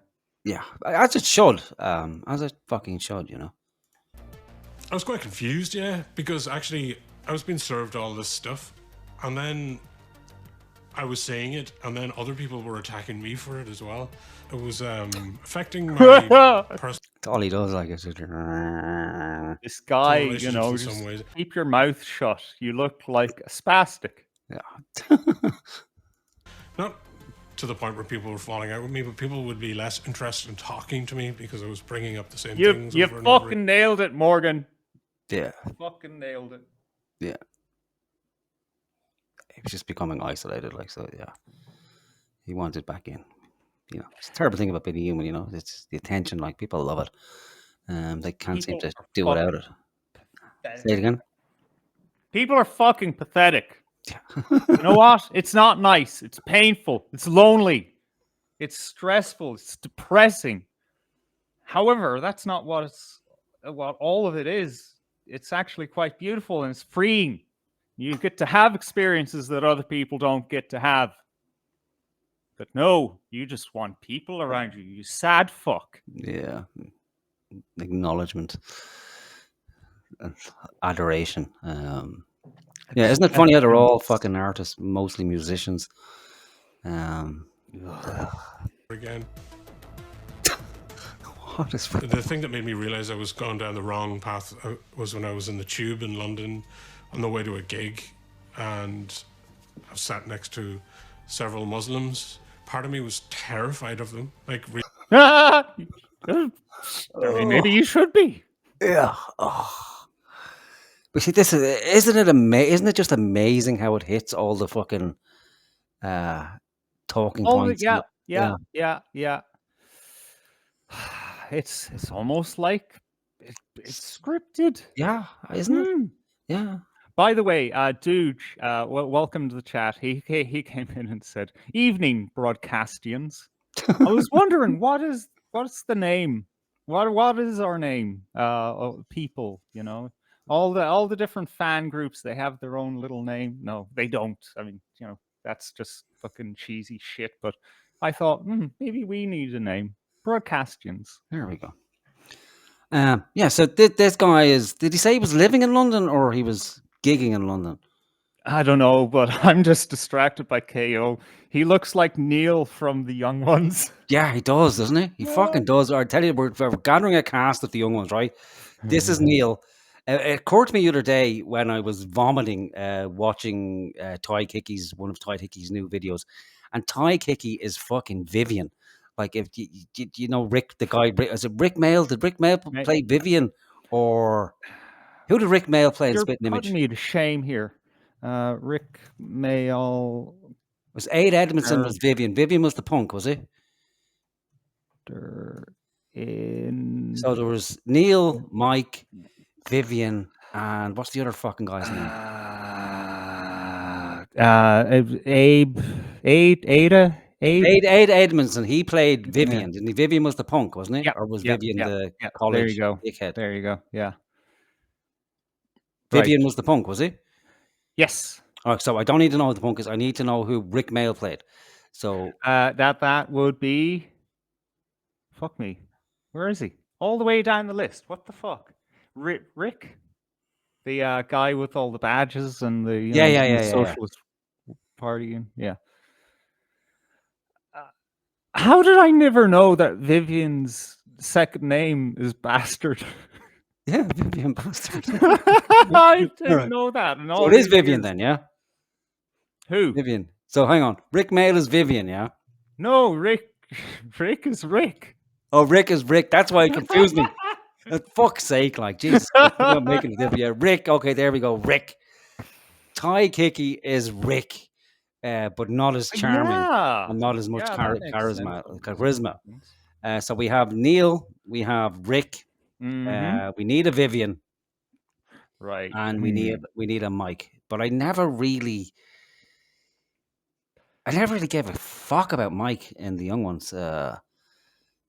For some reason, the character never out of place. Yeah, yeah. It's like he looks like someone out of the Flying Pickets. Who's that one? He's no businessman there. And Alexi Sale, he was also in.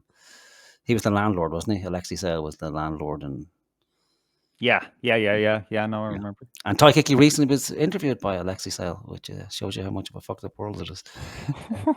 They got on very well together, apparently, because Muslims, Islam, Middle East, Palestine. He's friends with someone who used to play a landlord in a TV show. Jesus, I know it's very. it's very. He's not very socialist at all. Yeah, he'll be out of people before profit before he knows it. Anyway, before we get completely fucking sidetracked with fond memories of the young ones, because that's going to leave us down a rabbit hole that could turn us into Nazis. Yeah, because let's not forget that the young ones was written by what's his name? Come on, chat, help me out. Yeah, there's too much of a delay. Ben Elton. There we go. Right. Ben Elton. Wow. Yeah. That was fast, KO. Thanks. Yeah, good man. So Ben Elton, and then with Ben Elton, then we're going to get into Blackadder, and we're going to get into World War II, and before we know it, there you go. There's always a connection back to Hitler. Yeah, it's the funnel. It's the algorithmic funnel at work. Or the BBC funnel. They introduced us to the young ones. Anyway, so Neil, our friend here, Neil. What were we saying about him? What was I forget now. saying? Anyway, so this sad fucker, London, wasn't it? So he was in London. Jeez, he was in London doing a gig, and he was on the tube, and he sat beside four Muslims, and he was terrified, fucking terrified. Thought the train was going to blow up, probably because Muslims were blowing up the trains at the time. Yeah, there would be a time when people would, four Irish lads would get on the tube. Looking shifty. You know what? I'll tell a story. Sorry. When my mother was pregnant with me, right, in the 80s, right, my mother and father went on holiday to Portugal, right, and they kind of traveled and slept in the van or whatever. When traveling home, they went through England, right, and my father had an electric guitar in a case. And they were at a train station. And then suddenly they were surrounded by armed police. And they were shouting, "Put down the guitar case." Because, some fella or woman even fucking picked up the phone to the police, said there's this Irish fella and a woman, probably heavily pregnant, walking around with a fucking guitar case. It could be a fucking machine gun in there. Yeah. Something. And, that's just the way it was. Because you know what? There was this thing called the Provisional IRA, and they were blowing up innocent people. It's kind of understandable. Yeah. Again, so he was fucking terrified by the Muslims, and we can only assume the reason he was terrified by them is because of Joe Rogan and Jordan Peterson and the crazy scientists on the Joe Rogan's show telling him to hate the Muslims. And again, just like our previous guest, that female, this guy or this type of guy, again, no responsibility for anything. Like whatever he hears, he believes instantly. Like, it doesn't matter who it is or what it is. Like, he's retarded. So if he was watching if the funnel sent him on the Disney Channel, he'd be thinking Mickey Mouse is real because he's no critical thinking skills at all. He just can't. He just can't. In a parallel universe, he became a brony. What do you call those guys that dress up as furries? Yeah, he's attending a furry convention, bathing in other people's piss, and yeah. He's gay. Like, he's a closeted homosexual. Like, let's be honest. I could give him 3 years and a sniff at a record contract, and he's halfway on his way to having tits anyway. Look at him, look as we walk. Like, he's got a bit of a titty jiggle. Now, look at those titties. Oh, I get it. His friend wasn't really his friend, was he? It was his lover. There you go. Yeah. Nice. Oh, yeah. And then out of like the real definition of homophobia, which is a hatred of your own homosexuality, he just veered towards hatred of women, things like that.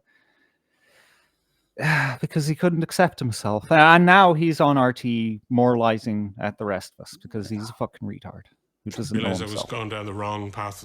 Was when I was in the tube in London on the way to a gig, and I sat next to several Muslims. Part of me was terrified of them, like really terrified of them, and I started to wonder, like, what the hell is going on with me? Like, why am I feeling this way? The realization of this was like a weight off my shoulders, actually, because I realized that I'd been wrong and that I'd been duped and that I'd been filled with all this fear. I saw the image of Iggy Pop wearing a dress. Okay. And the quote said, "I am not ashamed to dress like a woman because I am not ashamed of women." And that really solidified it to me, made everything coherent in my head about I know, right? How square that fucking circle? What? I don't know. I thought I edited this, but I didn't. This is actually happening. Like, wait. Like, what has that got to do with anything? I don't fucking know. I don't know. It's like I feel like I've been pulled into the Matrix.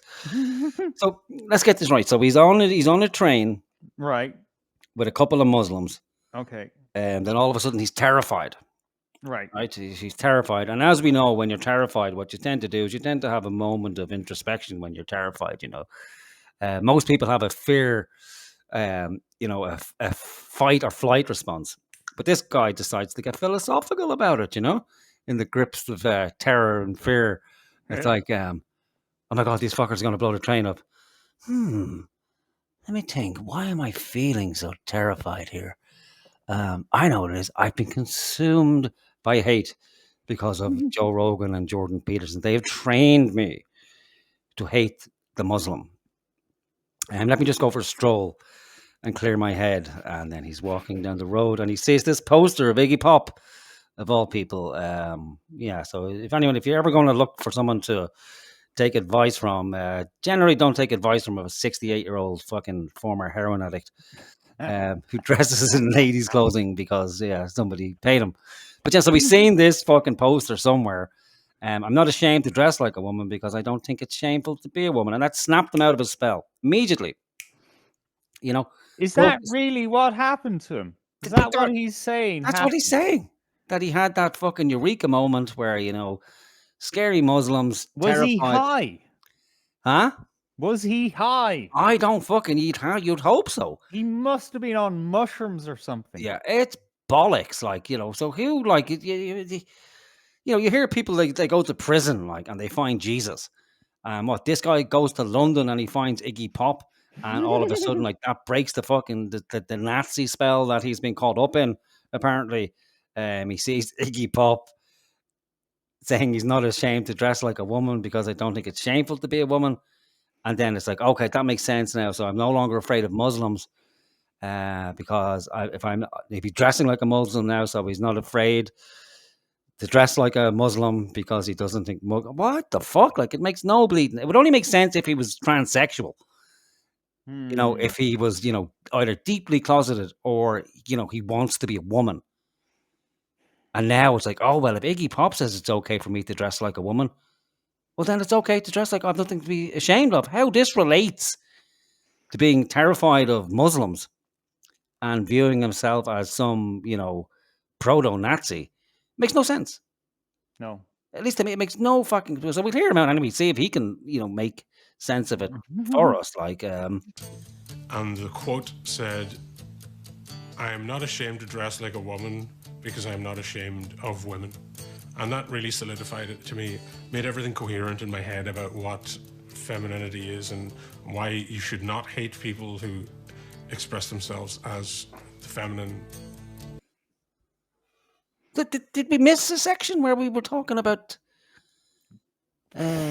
gender and femininity? Or I don't. I think, they're clever over there in RT. They know that for their audience, it really doesn't matter.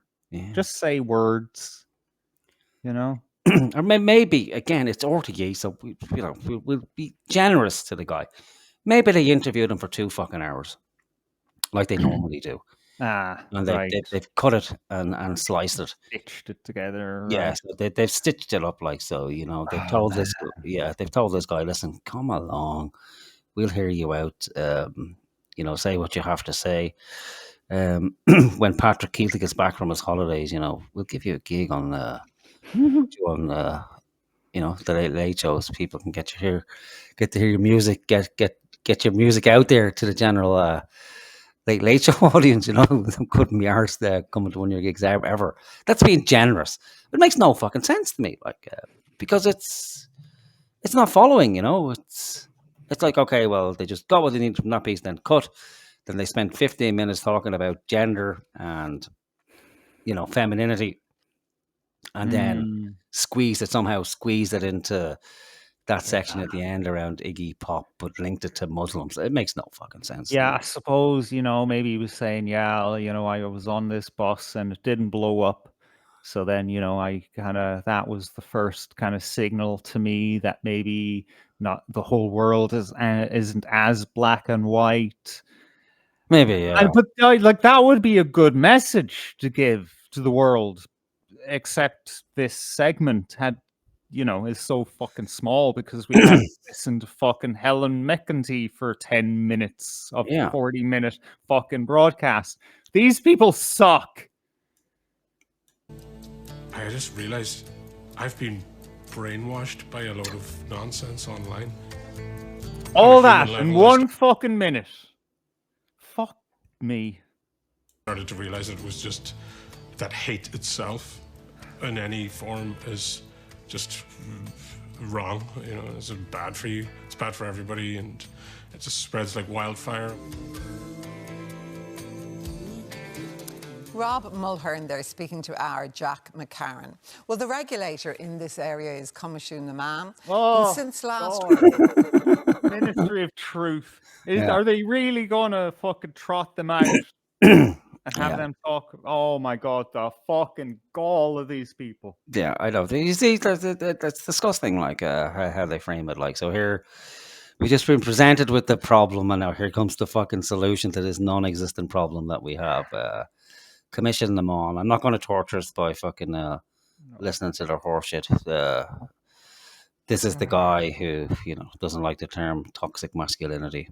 Okay. Yeah, I'm not interested. Yeah.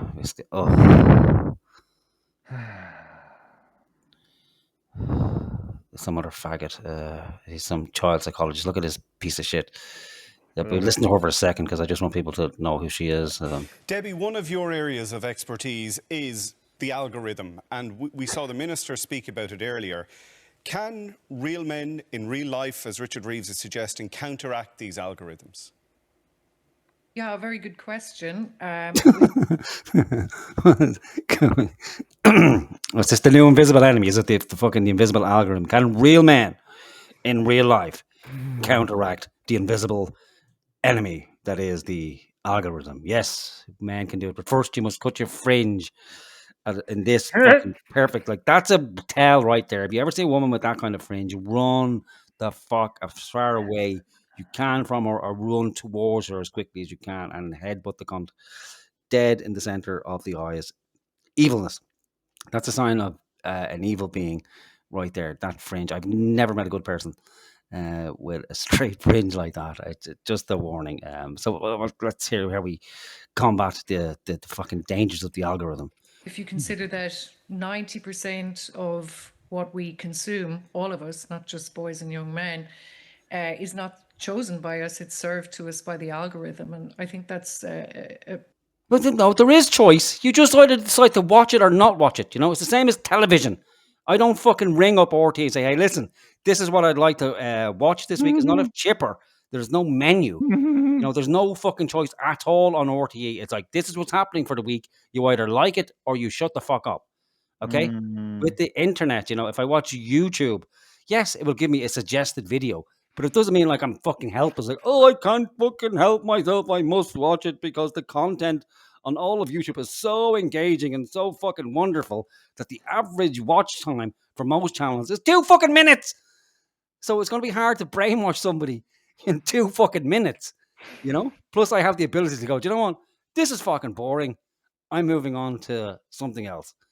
And the problem with most people and the algorithm is because the attention span is so fucking low that people find themselves just going, nah. Not brainwashing themselves, just fucking wasting time and being engaged. And that, like I said, that works for the algorithm, you know, the YouTubes and the Facebooks and the Instagram, because they don't fucking care, because it just matters how long it keeps someone online. Doesn't matter if it's 10 seconds at a time or 2 seconds at a fucking time or 3 hours at a time, if they can push their advertisements in. It would probably be better for society and governments, because it keeps people in their fucking homes and engaged on social media, you know? That's one. Yeah, they shouldn't be biting the hand that feeds here. Yeah.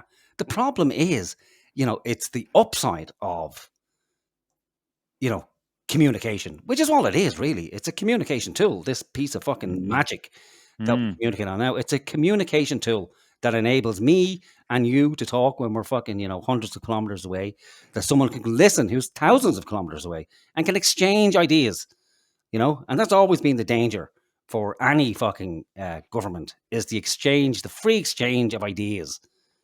You know, they couldn't really get a handle on it in the past because people met in person and, you know, thought and talked and plotted and planned in private. And that was fine, you know, but we live in a globalized world now, and thank Christ we do, for, you know, all the good and harm it does, but we can freely communicate. And that's a danger to a lot of different fucking people. Yep. And sometimes it's a real danger. Like, so this woman, again, not because she's a woman, but because she's a particular fucking type of woman, like a hardcore feminist who preaches fucking gender studies with and ugly fucking curtains. Yeah, and actually hates fucking men. I can guarantee it. I tried to find there's very little information on this woman, like, so she's clever on that front, that there's not much information publicly available on this woman. My first question was, is she a lesbian? Which probably is, because we all know, basically, you know, feminism is the theory and the practical side of feminism is lesbianism. Exactly. The feminism to lesbianism pipeline is very real. Yeah, there we go. The famous fucking pipeline again. And she's part of the algorithm, like the lesbian algorithm. It got a hold of the bitch on social media and turned her into a carpet munching piece of shit. Or a cunt, as it's commonly known. Like, so people do say you are what you eat. So there's proof positive that she is indeed a lesbian cunt. I'm not forgetting where I was, like, but just these type of women, they drive me up the fucking wall. Because they make me hate them. You know, I don't generally have hate in my heart for anybody. Yeah, it's very hard to hate someone. I used to not. Yeah, well, I don't know if it's real fucking more annoyance and frustration. But you know, it's just listening to these preachy cunts who you can tell that they have nothing but fucking contempt and hatred for large sections of mostly men, Yeah. boys, and the only way to save the world is to change them and Yeah. turn them into something that's suitable to her, Like, I Yeah. can't stand this cunt, but I would be happy to just live in a fucking world and let her get on with her shit, personally. But this woman has access to young minds, and these people say they're all concerned about the children, and they have access to the children. These are the people who write the curriculums. These are the people who push the SPHE horseshit into the curriculum. And then I think it's more dangerous when you're kind of, 17, 18, when you enter into college. And they're your real formative years because, between 17 and kind of 22, you're pretty much your mindset is going to be made up for life, pretty much, like, by and large, I think at that age. And, you're heading into a profession. And these are the people who are filling their heads with this kind of fucking nonsense. Pretty stark reminder of how much of our content and how much of our feed is being decided for us. It's a very difficult thing to counteract, obviously. There's a whole load of interesting research about male role models, which suggests that it's not only male role models that boys need as a kind of antidote to this. It's one piece of the picture, and their role models can also be female, can be their mothers or other strong women. I mean, hardly. I mean, a role model is a model of the role that you aspire to. Yeah. Yeah. Fuck you. I need to piss. I know we're short on time, so I'll, maybe you let that play for a minute. Research is showing us than just this kind of, role model idea is strong friendship connections, because very often male peer groups are not characterized, in the kind of traditional male peer group. They're not characterized by shows of vulnerability, emotional support, etc. And this... Yeah, because, boys aren't girls. It's that fucking simple. What do you want groups of boys to do? Get like join a fucking knitting circle, or I think is probably key to developing empathy and self-care. Men don't have empathy. Yeah, not nice. Yeah, having that very kind of strong friendship group, which is more prevalent often among girls. Naomi. Okay, girls have hundreds of friends. Okay, because boys don't have friends. Like, and again, you all know, if there must be something wrong with you if you don't have 600 fucking friends. Here's the thing: a correlation I've noticed, that people with hundreds of friends tend to be idiots. I'm not saying women are in it, but just people with a lot of friends. There's a tendency for them to be a bit thick. Personally, I think you're lucky if you get 2 or 3 good friends in your life, and that's generally enough. And most boys. Well, I think back to my childhood. I had a fair chunk of friends. We hung around in the gang, so there's probably maybe 15, 16 of us. And again, children today, they're not as free as I was when I was a child. Parents are more protective, and they became more and more protective over the years. And that really didn't have a lot to do with social media.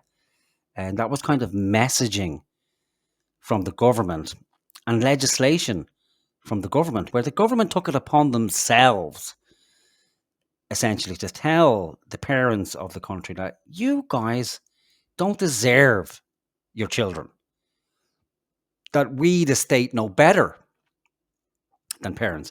And what we will do is that we will change our constitution to take the right away from parents to bring their children up as they see fit.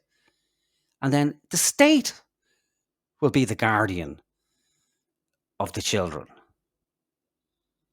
And meanwhile, the state is the one that's most responsible for the abuse of children in our country.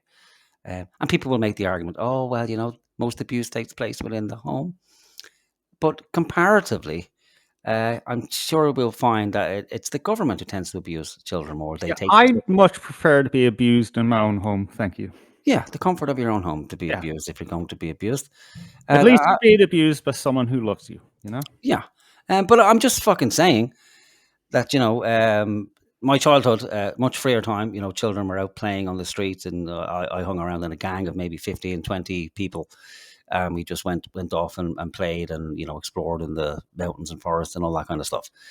But over time, that kind of notion of childhood has diminished, and children aren't as free. They still go out and play, but not to the same extent for a couple of different reasons. But the one I was making was that the government essentially, imposed itself on people and told people that listen, you guys can't really look after your fucking children. So what we're going to do is come in over the top and take that responsibility away from you and terrify you about everything. That there's children going missing left, right, and centre. Like Madeleine McCann went missing. It's like I'm surprised we didn't have a fucking lockdown, like because some child went missing in Portugal. Well, then the whole fucking country must come to a standstill, and people need to panic and don't let your children out. And then of course we had COVID, so you can't. People can't go in, people can't go out, people can't do this, people can't do that, because this bitch now is saying that men and boys essentially need to have the same friendship roles that girls have. So they need to express their emotions and their empathy within their peer groups. They need to change because men don't have empathy. We all know that. There's men don't have feelings of fucking all. And then they need to have hundreds of friends. And I was saying, like, my observation with people who have hundreds of friends, or like to some people I know, they have like 200-300 friends. They tend to be dummies.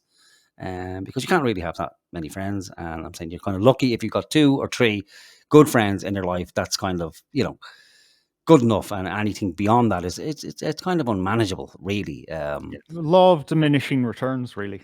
Yeah, but this bitch here wants boys essentially to have the same social dynamic as girls. She wants to turn boys into giggling girls, and this woman here, she doesn't. When I look at her, like, I don't get the impression of femininity.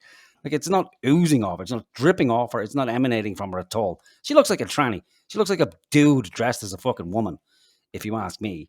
And what this woman needs to do is just own up and say, listen, she wants to be a fucking man. Because everything about her says masculine. And that's okay. If you're a masculine female, that's fine. Just accept it.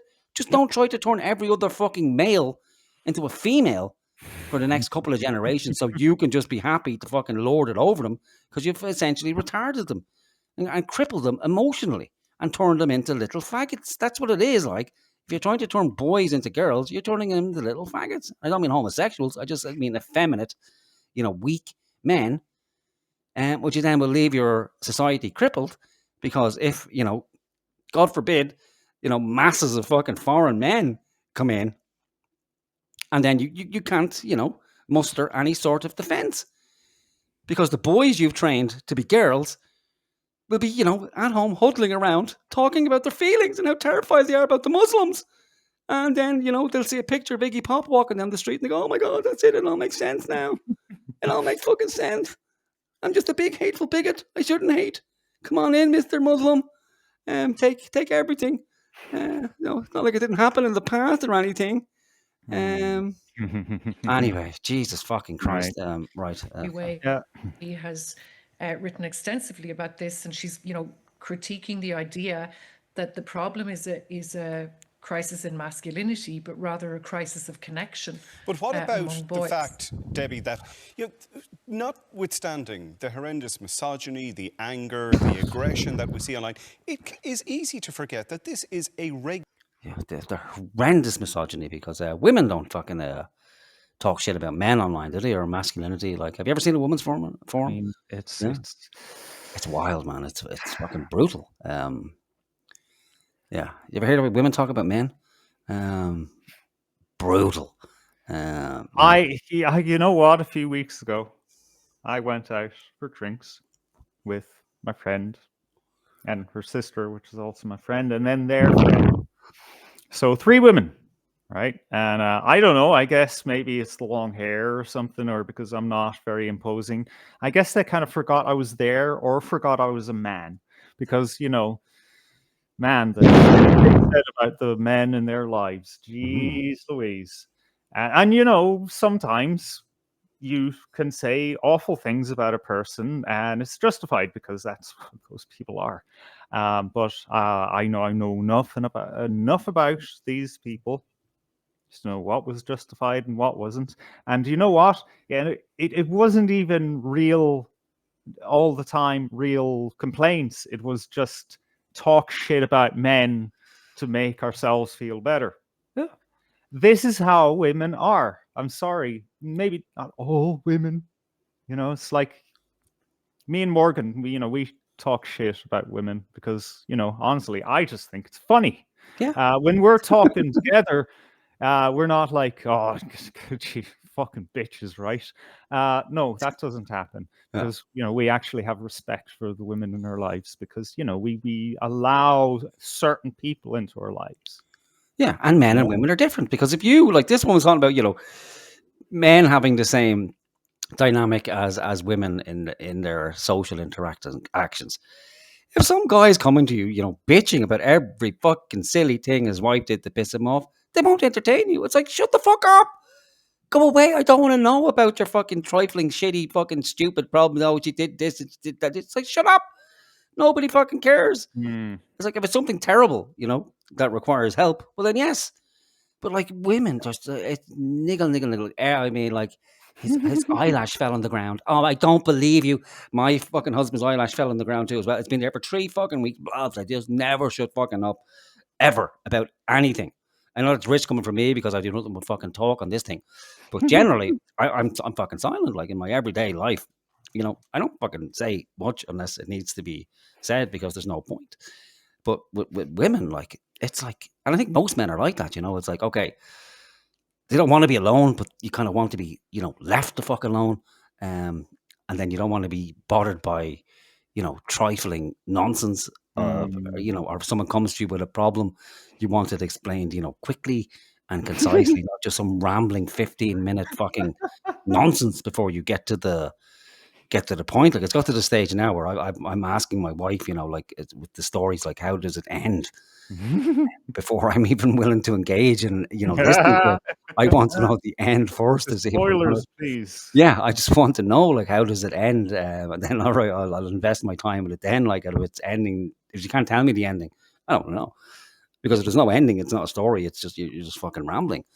But women will do it. Just endlessly fucking talk and bitch and moan about everything. Will actually actively look for fucking issues to have, like, and men ain't going to do that. And I think that's what happened with this guy.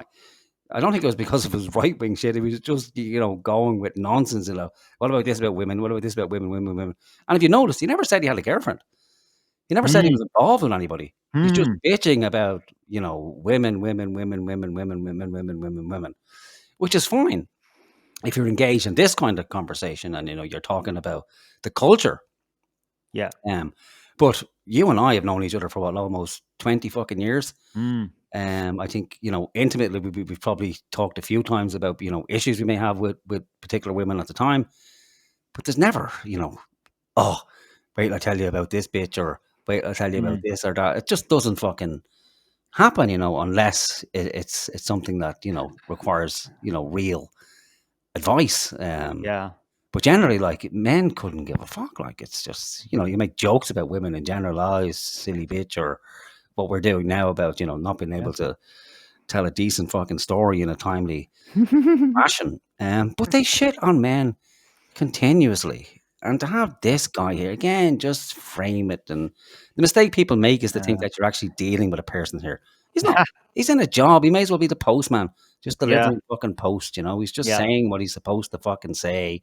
Whatever the script says, he'll say it. And it could be anything. Next week, it could be, Heil Hitler. And he'll fucking say it. Because that's his job. He don't believe in anything. Yeah, that's true. It's not like he was just wandering around one day, just admiring the scenery, and then he found himself in an RT studio, and someone pointed to a chair and said, "Sit down there. We need you to talk to a few people." No. This is or they have weekly meetings where well, I don't actually feel comfortable with this segment we're doing this week, and I want to change everything because I don't personally believe in this. No, it's like, here's the fucking script. read it like Yeah. the dummy you are, and that's it. End Yeah. of story. Ask the questions. If he mentions anything contrary to the narrative, question him. If not, well, then just carry on and nod like Miriam. I have a suggestion. We're not going to make it through this RTE thing because you have a hard out in 20 minutes. Would you like to take a look at this Inside RTE news? Oh yeah. Just let me grab a quick cup of tea. All right. Yeah. Okay.